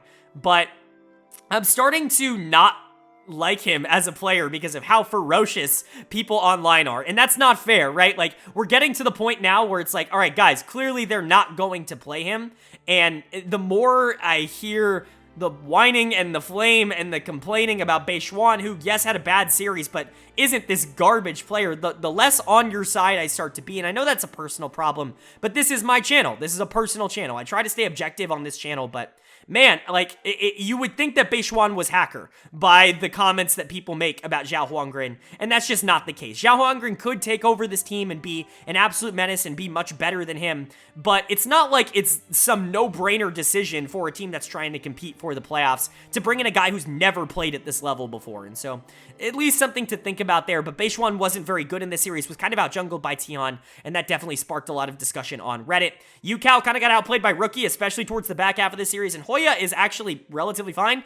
He had a couple of really good games in this series playing on that Gwen, even if he really wasn't able to take over the games in the late game, but ThunderTalk's consistency is just nothing. If 1xN and Yao Yao are your bot lane, go with it. If Wanfeng and Yuyandre are your bot lane, throw out that idea and just go with Yao Yao instead. But at the end of the day, just figure out what you want to do and allow this team time to gel, because the more you tinker, the more you keep mixing and matching and moving all of these pieces back and forth, the more this team is going to suffer, and, very quickly, they're going to fall out of, playoff possibility. And for a team that was honestly on the rise as of last split, that's a very bad thing to have happen. Feels like every bit of positive momentum that this team has been able to generate over the past year has just been slashed through by management's inability to field any sort of competitive roster in terms of mental, and so I don't really know what's going on, but ThunderTalk has to figure it out quick. And then for Top Esports, it's a good win. You would have wanted it to be more clean, especially towards the back half, but a win is a win, and this team is on the up and up. If they can continue that, we're going to be looking at them as a legitimate threat, like we all thought they would be at the beginning of the year. I guess we just didn't think that it would take this long for them to put it together. And then moving on to our third series of day number 5 here, and it's another decently interesting one, mostly because of some weird coincidences that I'll point out here. We have a matchup between Bilibili Gaming and Ultra Prime, and BLG take care of this one, no problem, as they absolutely should. They're the better team, and they should be the better team in this series, and so it's good to see them assert their dominance across this one. Really like what we saw out of BLG, and honestly, they've been relatively unstoppable in the LPL so far this split, and it's really, really fun to watch. Like, I'm not saying they've looked like the best team in the LPL, but I'm saying that they've looked like the best team in the LPL so far in Summer Split, and that can mean only good things for this team moving forward. I just hope that they can keep this pace up, but obviously something clicked for them towards the end of last split that they have been able to replicate and repeat throughout a lot of different processes, getting to MSI Finals and now really being consistent against basically anybody in the LPL. It's a really good sign for this Bilibili Gaming team, but it's just been all of their players stepping up, and, they all can kind of take turns being the best player on the team and take turns carrying. Last week, my player of the week in general for week 1 was on in the support position. This week, it's going to be a pretty close competition. My player of the series here is going to go to Elk in the bot lane. He was sensational across this entire series. Obviously, people are going to point out the game number 1 on the Jinx, where he really was terrific, but the game 2 on the Zeri was also really freaking good, and game 1 in general, the bot lane just went absolutely nuts. Elk was great. His positioning, his damage, his aggression, everything that you wanted to see out of Elk, all the good things that you know about Elk, it all came out there. And then On was fantastic. You put him on a hook champion like Nautilus, he's going to punish you for it. And they did. They made Doggo and Sword Art just not look like a competitive LPL bot lane, which I'll get to why I disagree with that being an overall opinion in just a little bit, but really like what Elk and On were able to do. And June, I mean, again, I can no longer question this. This dude is one of the best junglers in the LPL. He is absolutely dominating people right now. That Kha'Zix game in game 2, absolutely filthy and incredibly disrespectful in the best way possible. Really good stuff from him. He has shown that, this team is going to be willing to play around him and that he is going to capitalize on a lot of those resources. He is really unlocking his full potential, and it's really starting to look like it's going to be sustainable for him throughout the entire split, which is just the best case scenario that you could possibly have for a player like June. Bin continues to play Malphite in the top lane and look good doing so, which is miraculous. And Yagao keeps getting Nico. Again, why do only Nico players keep getting Nico? This champion's banned out against everybody in the world, except for the people who actually play here. I don't understand what is going on, but Yagao's really, really good at this champion and unlocks so much for him to do in the mid to late game, and it really sets up a lot of creative playmaking, which is what he is best at. And so, yeah, of course he's going to be able to pick it to set Elk up. Of course he's going to pick it to set June up. There's so many options here. It's crazy. This team's 4-0, they're 8-2, and they've not put Bin on a carry carry basically the entirety of this split. And so really, really good stuff overall from BLG. And honestly, it looks like something that basically every team in the world is going to have to worry about. And then for Ultra Prime on the other side, couple of bad players, and then, you know, I'll get to it in a second. Done of the series is going to go to Ning. Week 1 was an anomaly. He goes back to being the bad player that he was in spring again. Even if he did look good against some of the bad teams in week number 1, he's just not all that good anymore. His aggressive style doesn't necessarily pay off in a meta where he doesn't have Rookie and the Shy as his 2 solo laners, and even Jackie Love as a bot laner, right? Like, when you don't have the talent around you, it seems that it's a lot more difficult to create the same kind of action that he did on Invictus back in the day, and so it's really not working out. The 2 Viego games were just bad overall, and he was definitely done of the series. He just doesn't look competent. He didn't look competent really at any point across this week, and that's definitely unfortunate. And then a lot of people are going to point to Doggo, and Sword Art in general, but Doggo mostly here, and I've got a bold take when it comes to Doggo. I don't think it's a perfect comparison, but man, Doggo in 2023 reminds me a lot of Elk in 2022, which is a pretty crazy thing to say and why I think this matchup is interesting, but let's remember what happened to Elk last year. The dude was really good in spring, trying his best to carry a really bad Ultra Prime team across the finish line. He couldn't quite do it. He wasn't good enough. They weren't able to make playoffs, and he slowly started to mentally check out. And then in summer, he honestly didn't play all that well. It felt like he was very mentally checked out. He wasn't really trying anymore. It felt like the team really started to fall apart, and this is a very similar arc to Doggo. Now, I don't think Doggo's been hard carrying in the same way that Elk kind of hard carried Ultra Prime, but I don't want to write Doggo off as a player. I still think he could be a relatively interesting player at this level, but it really does feel like he is mental boomed at the current moment. Playing with Sword Art is certainly not helping, even if he was relatively okay in week 1, and playing with Ning is certainly not helping. Harry is whatever on the top side in Forge. I know people like him, but he's just a meh mid laner in the LPL, which is one of the bottom tier ones, because there aren't a lot of not good mid laners in the LPL. That role is ridiculously stacked, and so overall, I still think that Ultra Prime is going to be able to take some games this year, but clearly they're not a playoff team. Clearly the 2-0 start was not real, and I think BLG proved that in spades. And then for BLG on the other side, this 4-0 start is very real, and they are one of the best teams in the entire world. MSI was not a fluke.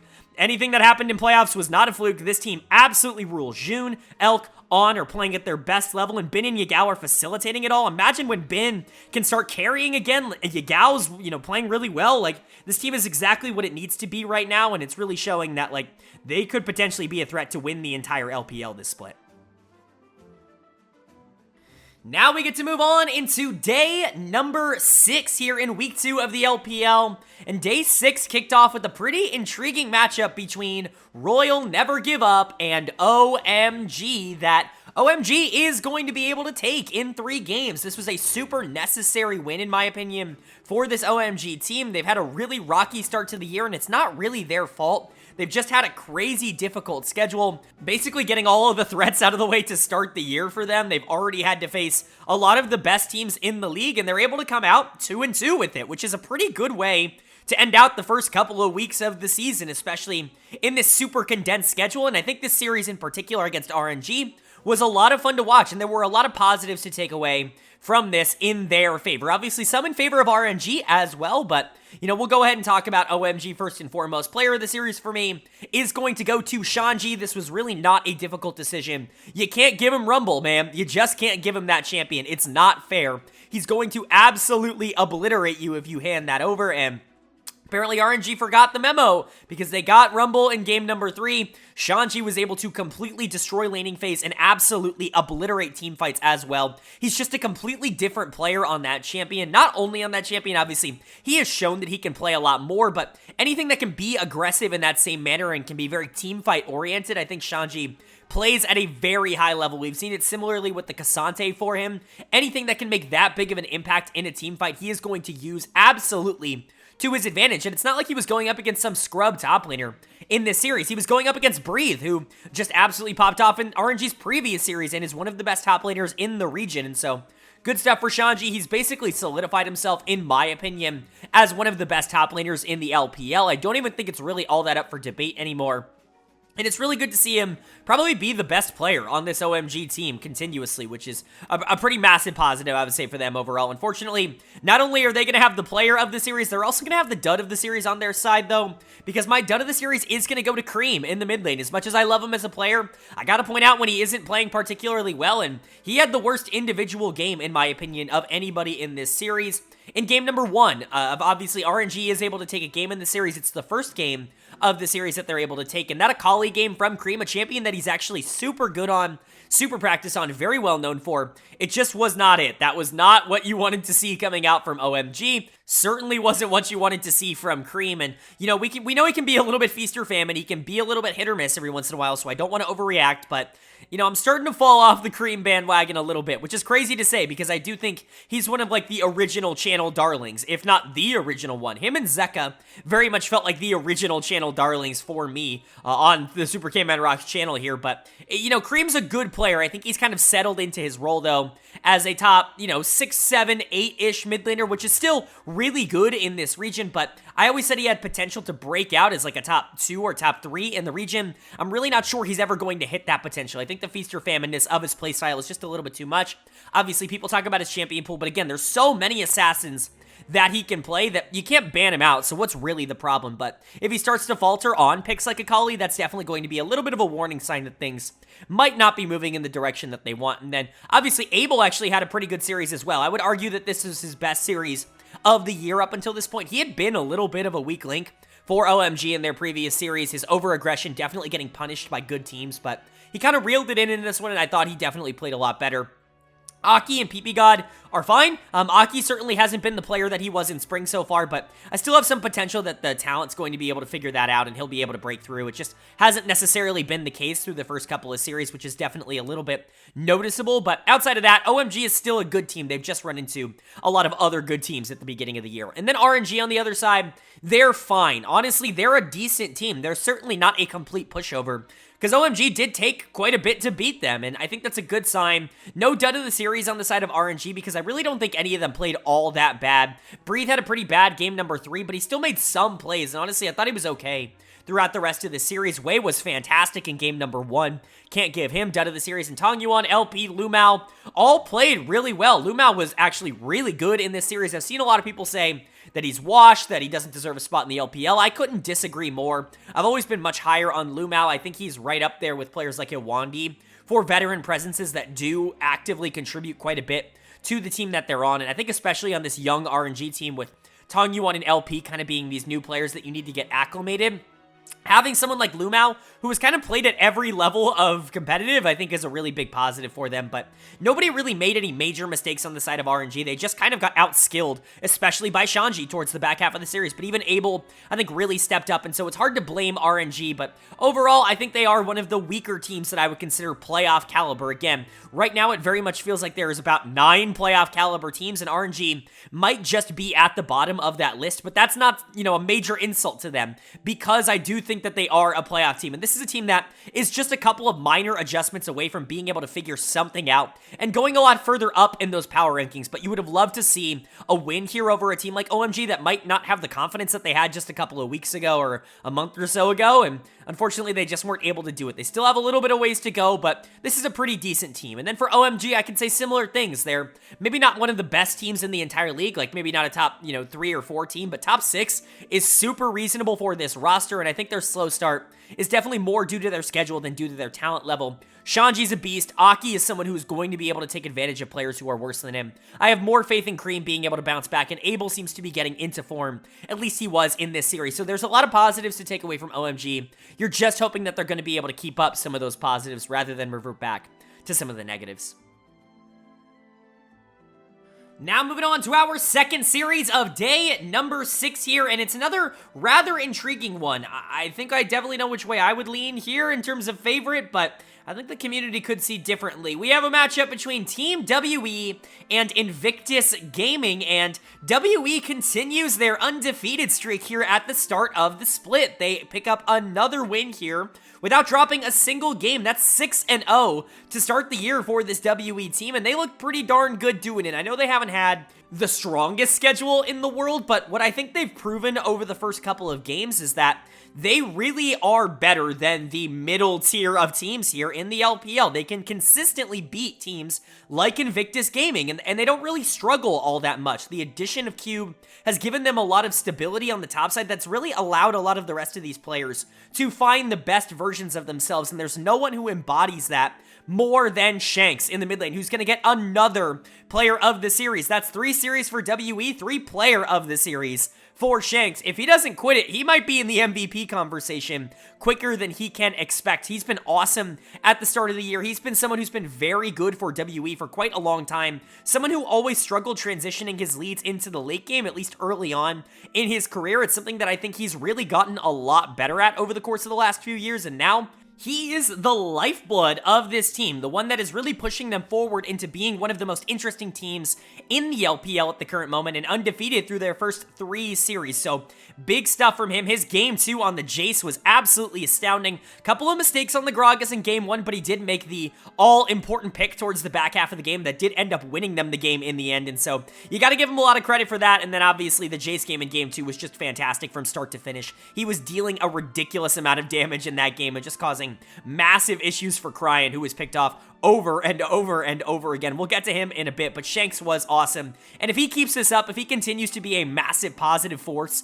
for this team, I mean, who knows how far WE could go, because he really is showing off the potential to be like a top 5 mid laner in the LPL. And if that's the case, this team is a really good team. But it wasn't just him in this series. Hope and Awandi, I think, probably had their best series to date, or at least in this split. They've kind of been good secondary carries, not necessarily causing problems on the bottom side of the map, but also not necessarily pushing the team forward either. But in game number 1, they were really good. That Jinx-Milio combination is really difficult to deal with. The range that Jinx gets from that makes her crazy safe in team fights, and when you're going into something like Blitzcrank, having that extra range can be a lifesaver in a lot of different situations, especially when you've got Block on the front line, when you've got Peel, you've got the Wukong clone, you've got the Scion and the Gragas who would much rather take it. There are so many options to be able to peel in those 5v5 team fights, and I think Hope and Awandi played it really, really well. Probably their best series of the summer, and you're hoping they can keep that up. Hang has continued to be really, really solid. Again, he's going to make mistakes, but as long as he's able to make more good plays than bad plays, he's going to be a big positive force, I would say, for this team. And, you know, Cube was great.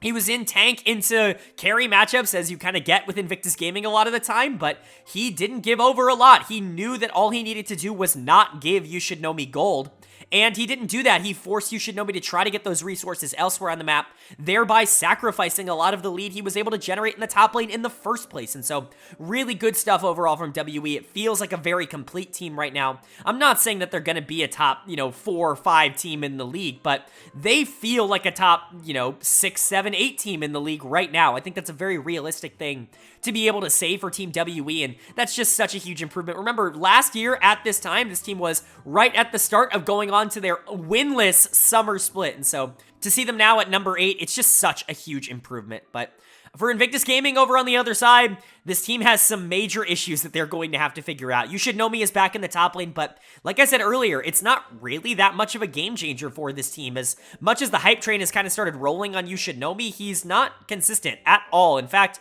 he really has not been a positive force for this team over the past month and a half, really, and that's not a great sign. Like, yes, he was in here, yes, he was picking his carries, but he was doing okay in lane, and he wasn't really getting anything else. He felt the need to abandon his lane in order to try to get kills, to try to get resources so that he could snowball the game, but that WE team was just not going to give over those resources, and he didn't really have a backup plan. He's not really that great of a team fighter if he's not super far ahead, and so he can run into issues like he did in this game where he's really just not all that useful, but he was far from the main problem. My dud of the series is going to go to Cryan in the mid lane. Game 1 was fine, but game 2 was miserable from him. I think he was like 1 in 7 in that game, and almost all of those deaths came before 20 minutes. Something absurd. Like, Cryan did not play well well in game number 2 on his signature anti-pick, which is really not what you want to see. You're really hoping that he can play more like he did in week 1 and less like he did here in week 2, but it wasn't a very good bounce back week 2 from him, and you're kind of worried that I think people have started to figure him out a little bit as a player. Tianjin had, I guess, some moments. He's got his own eclectic champion pool. He got a crazy amount of stacks. 8 stacks on Kindred, like, before 15 or 20 minutes in game number 1, which was absurd, but he could never actually do anything with those stacks because he was blown up at the beginning of every fight. And then the Rengar in game 2 was completely useless. I don't think it did a single thing. I'm still shocked that they're pulling this out in Pro because it's just not very good. Like, I understand it's a pocket pick for Tianjin. It's clearly a champion or the champion that he feels the most comfortable on, and that's great and all, but it's not working.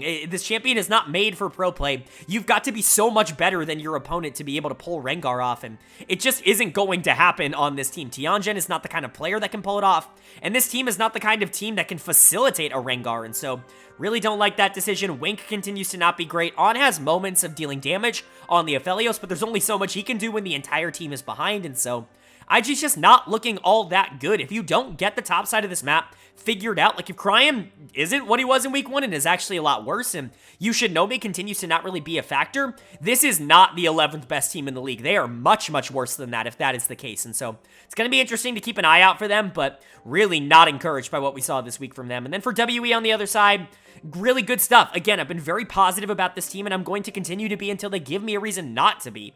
Shanks has been awesome, legit MVP contender, at least early on in the season. Not trying to overstate him, but just a really good start to the year from him. Hope and Awandi are great secondary carries and a great lane that you don't really have to play for, and then Cube and Hang are really solid on the top side as well. WE just feels very complete, not really making a crazy amount of mistakes. We'll see what happens, though, when they start going up against the best teams in the league. And now we're moving into our third series from day number 6 here, and this is a very intriguing clash, a battle between two teams that by the end of last regular season we were talking about as maybe the two best teams in the LPL, certainly moving in different directions. We had a matchup between Edward Gaming and JD Gaming that JDG is going to be able to take to move to 4-1 on the split very early on. It's a great start for JDG, and again, it comes from their great players. And this time it wasn't Ruler. As great as Ruler was, it wasn't quite what he was earlier on this week. This time it's the jungle mid duo of Kanavi and Knight that really start to take over for JDG. Obviously, a lot to talk about when it comes to EDG in this series because you're looking at the bot lane, and Leave is now officially out. Talked about that early in the video. He is now off the team as far as I'm aware. He is, if you want to know the scandal and everything, I'm sure you can find it online somewhere. I'm not going to recap that here. This video is already almost 2 hours, but the Snake is their LDL ADC, and so he's filling in, but they've officially signed Uzi. I'm not breaking anything. They have officially signed Uzi to be their new bot laner, so he will be filling in next week, but for now, the Snake is in there filling in for the team, and honestly, he was far from the issue this game. JDG just got a lot of pressure on the top side of the map, especially in that jungle position where Kanavi had another fantastic series. He's going to get my player of the series here for JDG. Another really good showing from him, and I'm really happy to see him start to take over a bit more. We saw this at MSI where it felt like he felt a lot more comfortable trying to gather resources and push forward a little bit more than he did in the regular season, maybe with some of these more resource-heavy players like Knight and like Ruler on his team, but Kanavi deserves resources just as much as anybody else on this team, and so really, really, really good to see him feel comfortable to take those resources on a champion like Wukong or on a champion like Kha'Zix. The Kha'Zix game in particular was really good from Kanavi, but overall, his pathing is still phenomenal. Arguably the best in the world in terms of pathing. I don't even think that's, and maybe it's not arguable, maybe he just is, right? He's always been the best pather in the world, even when he hasn't been the best jungler in the world, and so definitely something to keep in mind there, but his team fighting is still fantastic. His early game ability is still fantastic. He just has every stage of the game down pat.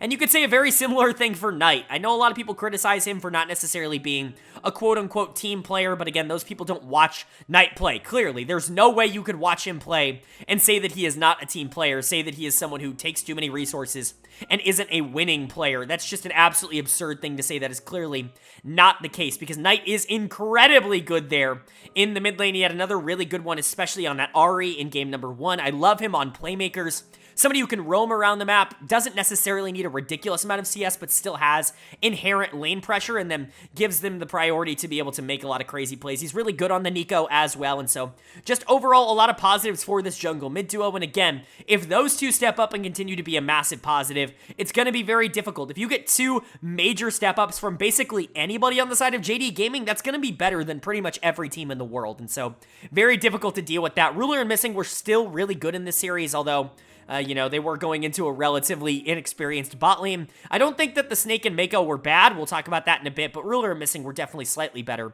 And then 369, 2 games of Ornn. You know, that's what he does up in the top lane. He can do a lot more than that, obviously, as a player. He just never has to on this team. But for EDG on the other side, some good, some bad. The good, honestly, the Snake and Mako survived, and I think that that's relatively good. It's certainly surprising going into Ruler and Missing, but, you know, playing with Mako is going to make pretty much any AD carry better, and I think that was the case for the Snake, whose job was obviously just to not die. Like, he wasn't actually trying to contest. He was down in CS. He was just sitting there playing super passive, trying to survive the laning phase, which really isn't a major problem. Like, that's exactly the role he should have in this comp. It was really up to the top side of the map to be able to try and win some of these games, and they really disappointed. They did not have a very good series. Jeje is going to get my dud of the series here for EDG. He's kind of had a slow start to the split, if I'm being honest. A couple of rough games out of the jump, I would say.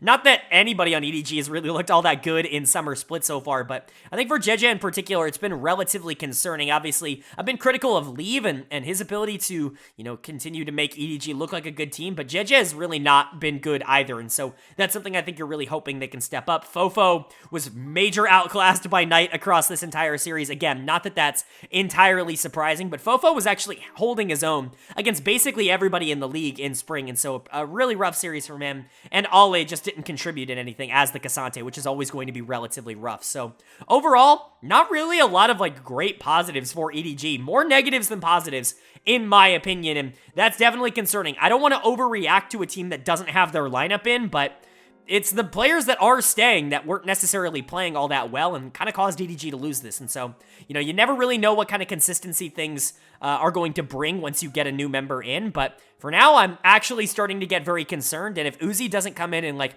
immediately look relatively good, I'm going to start getting close to hitting that panic button for EDG. And then for JDG on the other side, even when this team isn't perfect, they're still dominant, and that's the scary part when it comes to them. They are an incredibly dangerous team to run into because really, like I said, only 2 of their members at any time really have to step up and have to play well. Luckily for JDG, that's just a very high probability that at least 2 of them are going to do that. And if it's Kanavi, if it's Knight, if it's Ruler, if it's Missing, if it's 369, whoever it is, they're going to be able to capitalize off it. They know how to play it. They're not in their best form right now, which makes it even more scary that they're still sitting at 4-1 against good teams, and so JDG might continue to level up as the season goes on, and that's a terrifying prospect.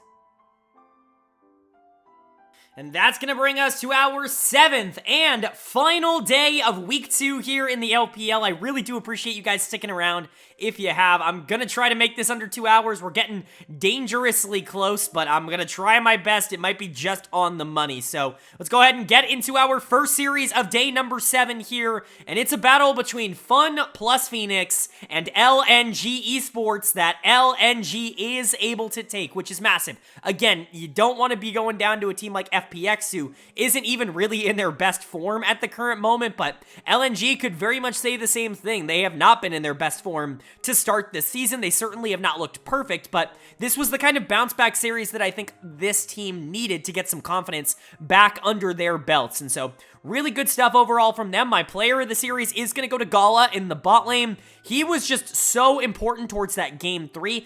I'm going to be honest, they don't win this series with LP. I know people are going to disagree with that. People really like LP, but if you don't have Gala going absolutely sicko mode at the end of game number 3 here on this Aphelios, legitimately just being the best player in the game by a large margin, they don't win, and they weren't getting that out of LP last split, even if he wasn't bad, which I agree he wasn't bad for this team, but he wasn't this, right? And I think this is really something that's going to help this team out a ton, especially if they start getting the best versions of Tarzan and Scout back into the fold. Gala looks great in the new uniform. I think that he's going to continue to grow and get better on this team, feel a little bit more cohesive every single time they play. And again, if you can get that mid-jungle duo to get back to even kind of half the pace that they were on last split, like this could be the best team in the league. It absolutely still has that kind of potential, and they showed that off in this series. Scout was much better, significantly more consistent in my opinion, but the Nico game in Game 1 was terrific. That really was kind of the standout game for him, being able to create a lot of opportunities for the rest of the team, working well with Tarzan on the Kazakhs to be able to get a lot of picks and a lot of fun plays to be made off of that, and just in general, that very much felt like a spring performance coming out from Tarzan and Scout, but very much up to Gala in Game number 3, which I guess you'll, relatively speaking, take. Tarzan was nice, especially on the Viego. I thought he was a little bit more consistent in Game number 3 than he was in Game number 1, obviously, but I think that's just kind of what you're going to get when you've got Viego versus the Kazakhs. And then Hang has just kind of been silently very good over the course of the split so far. Not necessarily a superstar, but certainly not someone who's going to be a problem for this team at all. Certainly makes them better, in my opinion. Then Zika's good on the top side. He's had some bad games, but he was going up against a bad top laner in this one.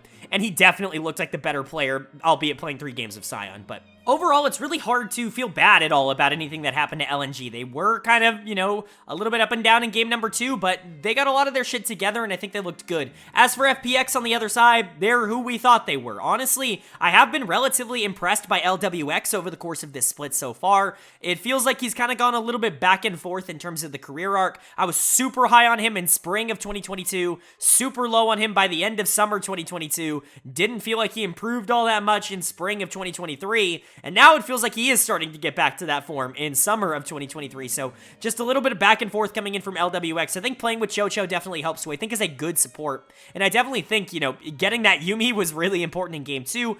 You know, I saw a comment on Reddit about how can, you know, Gala lose on Zeri. Talked about this earlier in the video, but if you trade the Zeri for the Yuumi, that's almost entirely in favor of the Yuumi. That has been shown over the course of not only this split in the LPL, but basically everywhere in the world, that the Yuumi is definitely getting the better end of that deal. And so, not really surprised to see the Aphelios Yuumi continue to be strong in game 2, but wasn't just them. They weren't the only ones who played well. I actually thought Hacker had some moments in this series where he looked alright. Certainly wasn't consistent, and in their losses, I would argue that he was just as bad, but he was pretty good in their win, which I think is really what matters. And Kerr is still kind of there. He's got the potential to be a pretty decent player. I compared him for a super long time to Shanks on WE. It felt like they were very similar in my eyes, but Shanks has definitely taken that next leap, and Kerr really hasn't. I think obviously surrounding teammates is a big factor for that. I think Kerr honestly kind of feels like Shanks did last year. I think his team is a little bit better, but a player that has a good amount of potential, someone who I think could be a really interesting piece into the future, but just isn't probably going to be able to unlock that with the talent that is surrounding him this year. Even if I do like LWX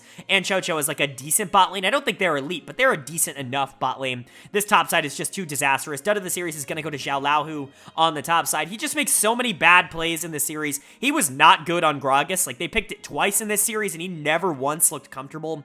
That's going to be a little bit of a problem, especially when you're going into something like Sion, because he's going to be so inherently useful throughout the entirety of that game that if you're just nothing, if you're just kind of losing pressure basically everywhere around the map, that's a major, major, major issue. And so, not good for Zhao Laohu. I'm still very low on him as a player, but overall, this was more of just kind of a, we're not as good of a team in term for FPX. They had chances to win this. They were able to take that game 2, and there were moments in game 3 where they were definitely alive, but unfortunately, they weren't able to put it away. They didn't have the most talented players in the series, and that ended up costing them in the end. They're fine. They're a bottom-ish team, bottom 3, bottom 4, somewhere in that zone-ish team. I didn't really expect them to compete with LNG, and they honestly lived up to that hype.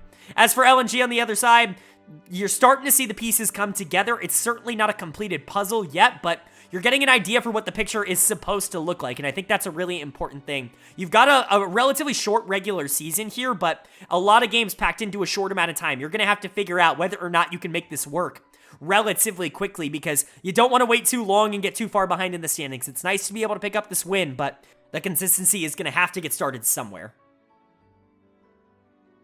And then moving on to our second series of the 7th day here, and it's a little bit less of an intense one here. A couple of teams near the bottom of the standings. We have Rare Adam taking on LGD Gaming, and Rare Adam is able to take the series and complete a little bit of a 2-0 weekend for them, which is, or a week, I should say, from them, which is pretty darn good for a team that didn't look all that good in week number 1. Pretty much exactly what you wanted to see from them here in week number 2. This was a team that I had relative expectations for. Again, like I said earlier, I had them number 12 in my preseason power rankings for my pre-split power rankings, I should say, and the first week kind of gave me a lot of hesitation as to whether or not that it was going to be the case, but really nice week here being able to dispatch a couple of bottom tier teams and FPX and an LGD, but being able to pick up those wins does give me the confidence that this team does have the talent that I expected them to have and that they do at least kind of know what they are doing. A couple of players really starting to step up for Rare Adam that I think are very important. We talked about Xiaoshu earlier this week, and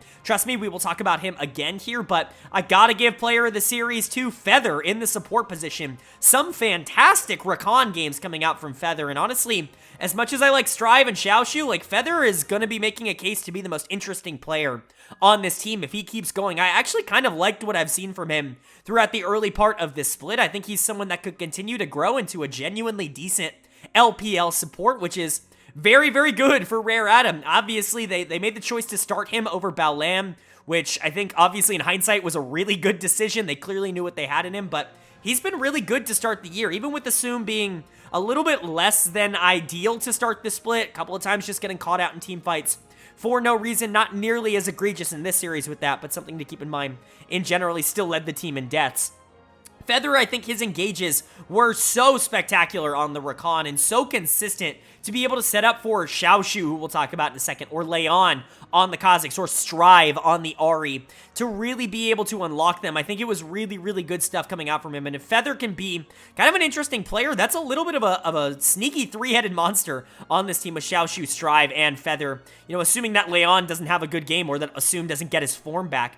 You know, and in that case, they could actually be a relatively decent team, which is kind of what I was predicting, but good stuff overall for Feather, and then, like I said, I really like how Xiaoshu is playing right now for Rare Adam. I thought he was good in this series as well. He's just so good on the Cassante in the top lane. Obviously, it's just a strong pick in general, but Xiaoshu, I think, pilots it at a very high level. He makes that champion look even more broken than it actually is. That game number 2 was a really fun one to watch, and I thought he was doing a good job. Also set up people really well on the Malphite in game number 3. Good to see him be able to pull that off.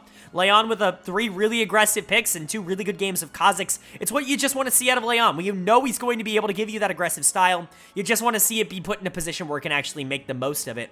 And then Strive continues to be a good play here. I think that, you know, Mole is a good player, and I like Mole, but I've been saying all year long that Strive is someone who I think could legitimately be an interesting, like, you know, playoff piece for a team here in the LPL, and I think giving him more time to be able to grow and kind of play around some of these other future stars like Xiaoshu and potentially someone like Feather, I think is a really good idea for this team. He continues to pay that off, doesn't really make a lot of mistakes, and can push the tempo forward if he does receive resources. Hasn't necessarily had to be that guy to start the year, but I think could if he needed to be. Again, the only question for this team is whether or not Assume's, you know, lack of positioning in team fights is going to cost them in major situations, and, you know, that's a to-be-determined kind of thing, but at least for now, it's something that they can definitely get over, and he also gives them a lot of good things. I don't want it to seem like I think he's a bad player.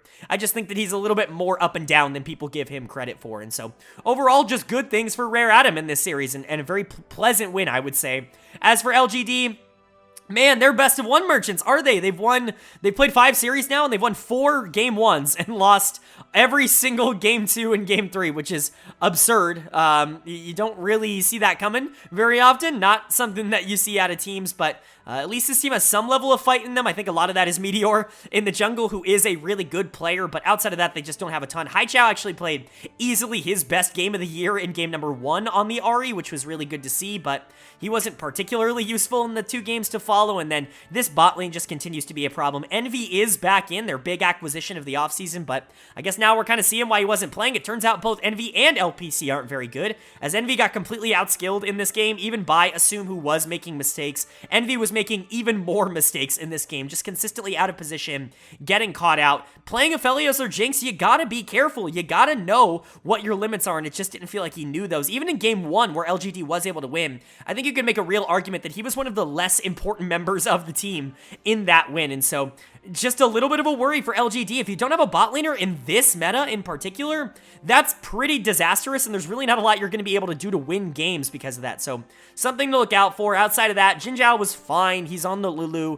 You know, he's nothing special. Meteor probably had his worst series of the split, which is crazy to say because I think he still did have an impact, but certainly wasn't what he had in the previous series. And then Fearness is just there in the top lane. Haichao was good, though. Was probably playing his best League of Legends of the split so far. So LGD continuing again to look like a bot bottom team, even if they are able to compete, I just don't really see a lot of winning avenues for them. It feels like they get figured out very quickly, and all of their players are so flippy-floppy that there's really not a lot of confidence that I have in them to be able to consistently win games from any of them, except maybe Meteor. And then for Rare Atom on the other side, a couple of really nice pieces here. I'm not going to completely say that they're, like rising up or whatever in the power rankings, but they're certainly creating some questions that I think we're all going to have to answer. And for now, they're starting to become a team to keep an eye on. And that's going to bring us to our final series here of week number 2 in the LPL. These weeks are long, and I really do hope you guys are enjoying the content, but our final series is a good one, a battle of former teammates as we saw Top Esports taking on Weibo Gaming, and Top Esports is going to come out on top. 3 of the former world champions on Invictus Gaming in this series. Rookie and Jackie Love on the side of Top Esports. The Shy on the side of Weibo Gaming. Always fun to see Rookie versus the Shy in particular, but throw Jackie Love in there and it's certainly an experience. And Rookie and Jackie Love definitely getting the better of the matchup this time, and Rookie in particular, who had a phenomenal series. This is what I was looking for when it came to Rookie. We were talking about how Jackie Love and Tion were playing well and were in good situations and really felt like they were pushing their team forward, but if this team really wanted to be legit, if they wanted to be elite, if they wanted to be a world caliber team, they needed Rookie to step up. Well, Rookie stepped up in this series. He's going to get my player of the series in this one. A phenomenal game. If you want a masterclass on how to play Ahri as a champion, just in general, go watch this game number 3, because it is just about the most efficient and satisfying Ahri game that I have ever watched at a pro level. Incredible stuff from Rookie. He just completely outplayed Xiaohu in that 3rd game. People are really pissed at Xiaohu for that build. He ended up building Everfrost on Annie, and obviously you want the damage on Annie. I understand why that's not exactly an ideal situation, but I also, devil's advocate, I also understand what he's thinking on the side of Weibo. We'll get to that in a bit, though, but Rookie was just phenomenal everywhere on the map, dealing a ridiculous amount of damage. I don't think he missed a charm the entire game. The dude, when he is on, is elite, and I'm so happy to see him here. Now, the question is this real, or is this going to fade? Because if you're getting this Rookie back, if this is like the reawakening in his mind, that's phenomenal. Or is this just, I'm playing against my former friend, the Shy, and I really want to show up and show out? Because both I could see as relatively realistic possibilities. I'm really, really hoping for the former and not the latter, but I guess either could be a possibility. Jackie Love and Mark still played phenomenal in this series. Jackie Love is on a tear to start this split. He was super mad that I ranked him at number 4 in my ADC rankings. Clearly, that's the only reason that he's playing well, because he has started off as like, I don't know, maybe the best AD carry in the league to start the split. The dude has just won every game. Like, there has not been a single game where the dude has not just absolutely dominated. He has been playing out of his mind, quite frankly. And we know that Jackie has the potential to do that very consistently. Arguably the most talented ADC in the world. A couple of exceptions, maybe like Viper, might be in that conversation, or, Ruler definitely in that conversation. But Jackie Love's right up there with basically anybody in terms of pure mechanical talent. It's always just been about, railing that in and making sure the plays that he's making are worth it. And, I've always been on his side and said that most of the plays that he makes are worth it, and people just don't understand them. And I think that, even these plays, you can't judge these. These are all good plays. His aggression is being paid off. He's capitalizing on it. The rest of his team is capitalizing on it. He's being set up well. Everything's really kind of rolling for him right now, and if he can continue to do that again, Top Esports is going to be legit. Tion's had a great start to the split. Wayward is more than solid in the top lane. He ended up getting a solo kill on the Shy in this series, which is awesome. And then Mark is honestly more than passable as a good support at this level. I know people love to disrespect Mark as a player, and I do think Ming would be an upgrade if they did want to go in that direction, but man, like, yes, you can win the LPL with Mark. Like, you absolutely can win the LPL with Mark, specifically because I think Jackie Love and Mark have underrated chemistry together as a duo. I've been talking about that for quite a while, but overall, really like Top Esports, really like what they're doing right now, and I think they look good. As for Weibo, what a shocker, man. Like, they had a huge win early in the week against LNG. Of course they lost this series. What I'm surprised about is how they lost this series. You may look at the scorelines and say, like, why does the Shy not get done of the series? Because, yeah, scoreline sucks. He got solo killed. He wasn't very good. I'm not going to try to defend him. Xiaohu built Everfrost on Annie. Where's his done of the series? For me, it's going to go to Light. I know his scoreline looks okay, but man, he like solo lost both games 2 and 3 with his positioning, and this is something that I really don't say about Light all that often. I'm pretty vocal about the fact that he's super consistent, not someone who's really going to give you a ton of bad performances, but I hate to say it, this was kind of a bad performance. I know his scoreline, again, doesn't say it, but when you get hit by every Nautilus hook, by every Ahri charm, like, when you're the carry of the team as the Zeri, like, you've got to be able to avoid those. And these were avoidable skill shots. It's not like it was threaded the needle and, perfectly placed by Mark and Rookie. It was like, dude, you have flash up. Like, you have to be able to react to this. You have to play the game as Zeri, or else you're going to be in a lot of trouble. And he just wasn't doing that. I think his inability to dodge and stay alive and keep things interesting was a big reason why Weibo ended up losing this series. And so, definitely a little bit of a problem there.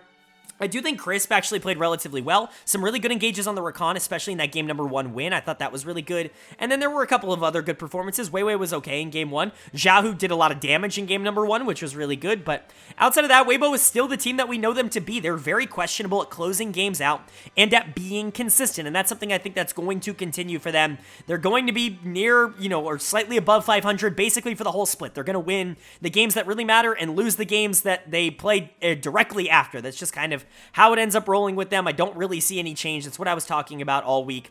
Just surprised to see it kind of come in the form of Light not performing. And then for TES, I'm just hoping this is the spark of something. JackeyLove and Tion, even Wayward and Mark have really been on point to start the split. If you get this rookie, like, this is a top 2, 3, 4 team in the league. And that's not me, underestimating a lot of these other teams. TES just has that kind of potential. And so hopefully we're going to be getting a more consistent version of this rookie, because this Ahri in game number 3 was about as spectacular as you can get. Alright, but that is going to do it for my LPL Week 2 overview and analysis section. Up on the screen now, you're going to see the updated LPL standings after week number 2. Of course, we're actually pretty far into the season, most teams having already played 4 of their series, so pretty insane stuff. Some teams even played 5 up until this point already, so we got a pretty good idea of which teams are going to be relatively competitive in the standings. Of course, any ties will just be broken alphabetically. I don't think there are any ties because, game record actually is pretty variable in the first couple of weeks with so many games being played. In the first column to the right, you're going to see the power ranking that I have for the team after week number 2. In that second column, you're going to see how that has changed from last week to this week, so we can go over the risers and the fallers. Biggest riser this week, Top Esports, jumping up from number 7 to number 4 in my power rankings. There are a lot of teams at the top that are really undergoing some problems right now. We see EDG falling down to number 6, mainly being the main one, and Top Esports definitely benefiting from that. We also see OMG dropping down to number 7. That's more so just because I want to give EDG some benefit of the doubt for if Uzi comes in and is good for this team, but man, I have a quick trigger on this EDG team. They're going to fall a lot further if they continue to play like they have recently, but Top Esports definitely the benefactor of that. Other risers this week, Ninjas in Pyjamas making it into the top 10. There aren't a lot of teams that I feel very confident about in that top 10 slot, and honestly, NIP is probably the one that's performed the best up until this point in this split, so for now, they end up getting the nod, and that means that ThunderTalk falls out to number 11. They definitely feel like they should not have that nod at this point. Invictus Gaming falls down to number 12. Both of those teams have a lot to prove over the next couple of weeks to even, show that they deserve to be even remotely in the conversation, because they haven't shown that recently. Rare Adam, another big riser, jumping up to 13. I should say a relatively big riser. They fell a lot last week. They're slowly climbing their way back to where they started the season, but a much better week 2 than a week 1. And then you see Ultra Prime and FPX also getting knocked down, so we can make space for Rare Adam to move up. But those are the risers and the fallers. It's time to talk about my player of the week and my dud of the week. My player of the week here in week number 2 is going to go to Shanks on Team WE. There were quite a few great choices this week. I definitely considered Kanavi. I definitely considered JackeyLove. I definitely considered Angel, all of whom were in conversation, but I did end up on Shanks. I thought he was the most important player to his team this week, and honestly, he's been a huge benefactor to what WE is doing. Having good teammates around him has completely unlocked his ability to play the game, and he looks a lot better as a player. But that brings me to my dud of the week, and really, to me, there was only one choice for this, and that is going to be Ning on Ultra Prime. Just Not a good week from him. He was actually pretty decent in week 1, but a complete collapse. He was not playable, basically, in any of the games that he played this week, and if that continues, Ultra Prime's going to continue to move back down in the standings after I raised them up last week. So my dud of the week is going to go to Ning, and my player of the week is going to go to Shanks, but that is going to do it. If you guys enjoyed the video, let me know down in the comment section below. What do you agree on? What do you disagree on? Who's too high? Who's too low? You know I love to hear you guys' thoughts and feedback down below. Of course, if you enjoyed the video, hit the like button. It really does mean a lot to the channel. Lets me know you guys are enjoying the content. Also helps get this video out to a lot more people. Of course, if you're new here, hit the subscribe button. If you enjoyed this crazy 2-hour-long video, you're probably going to enjoy a lot of the other stuff I do on this channel. I cover all 4 of the major regions as well as the NACL weekly on this channel, and those videos aren't going to be as long as this one, so if you're interested in comprehensive LoL esports coverage of basically every league around the world, this is the channel for that. But of course, with all that being said, I hope you all are having a great day. I hope you continue to have a great day, and I will see you all later.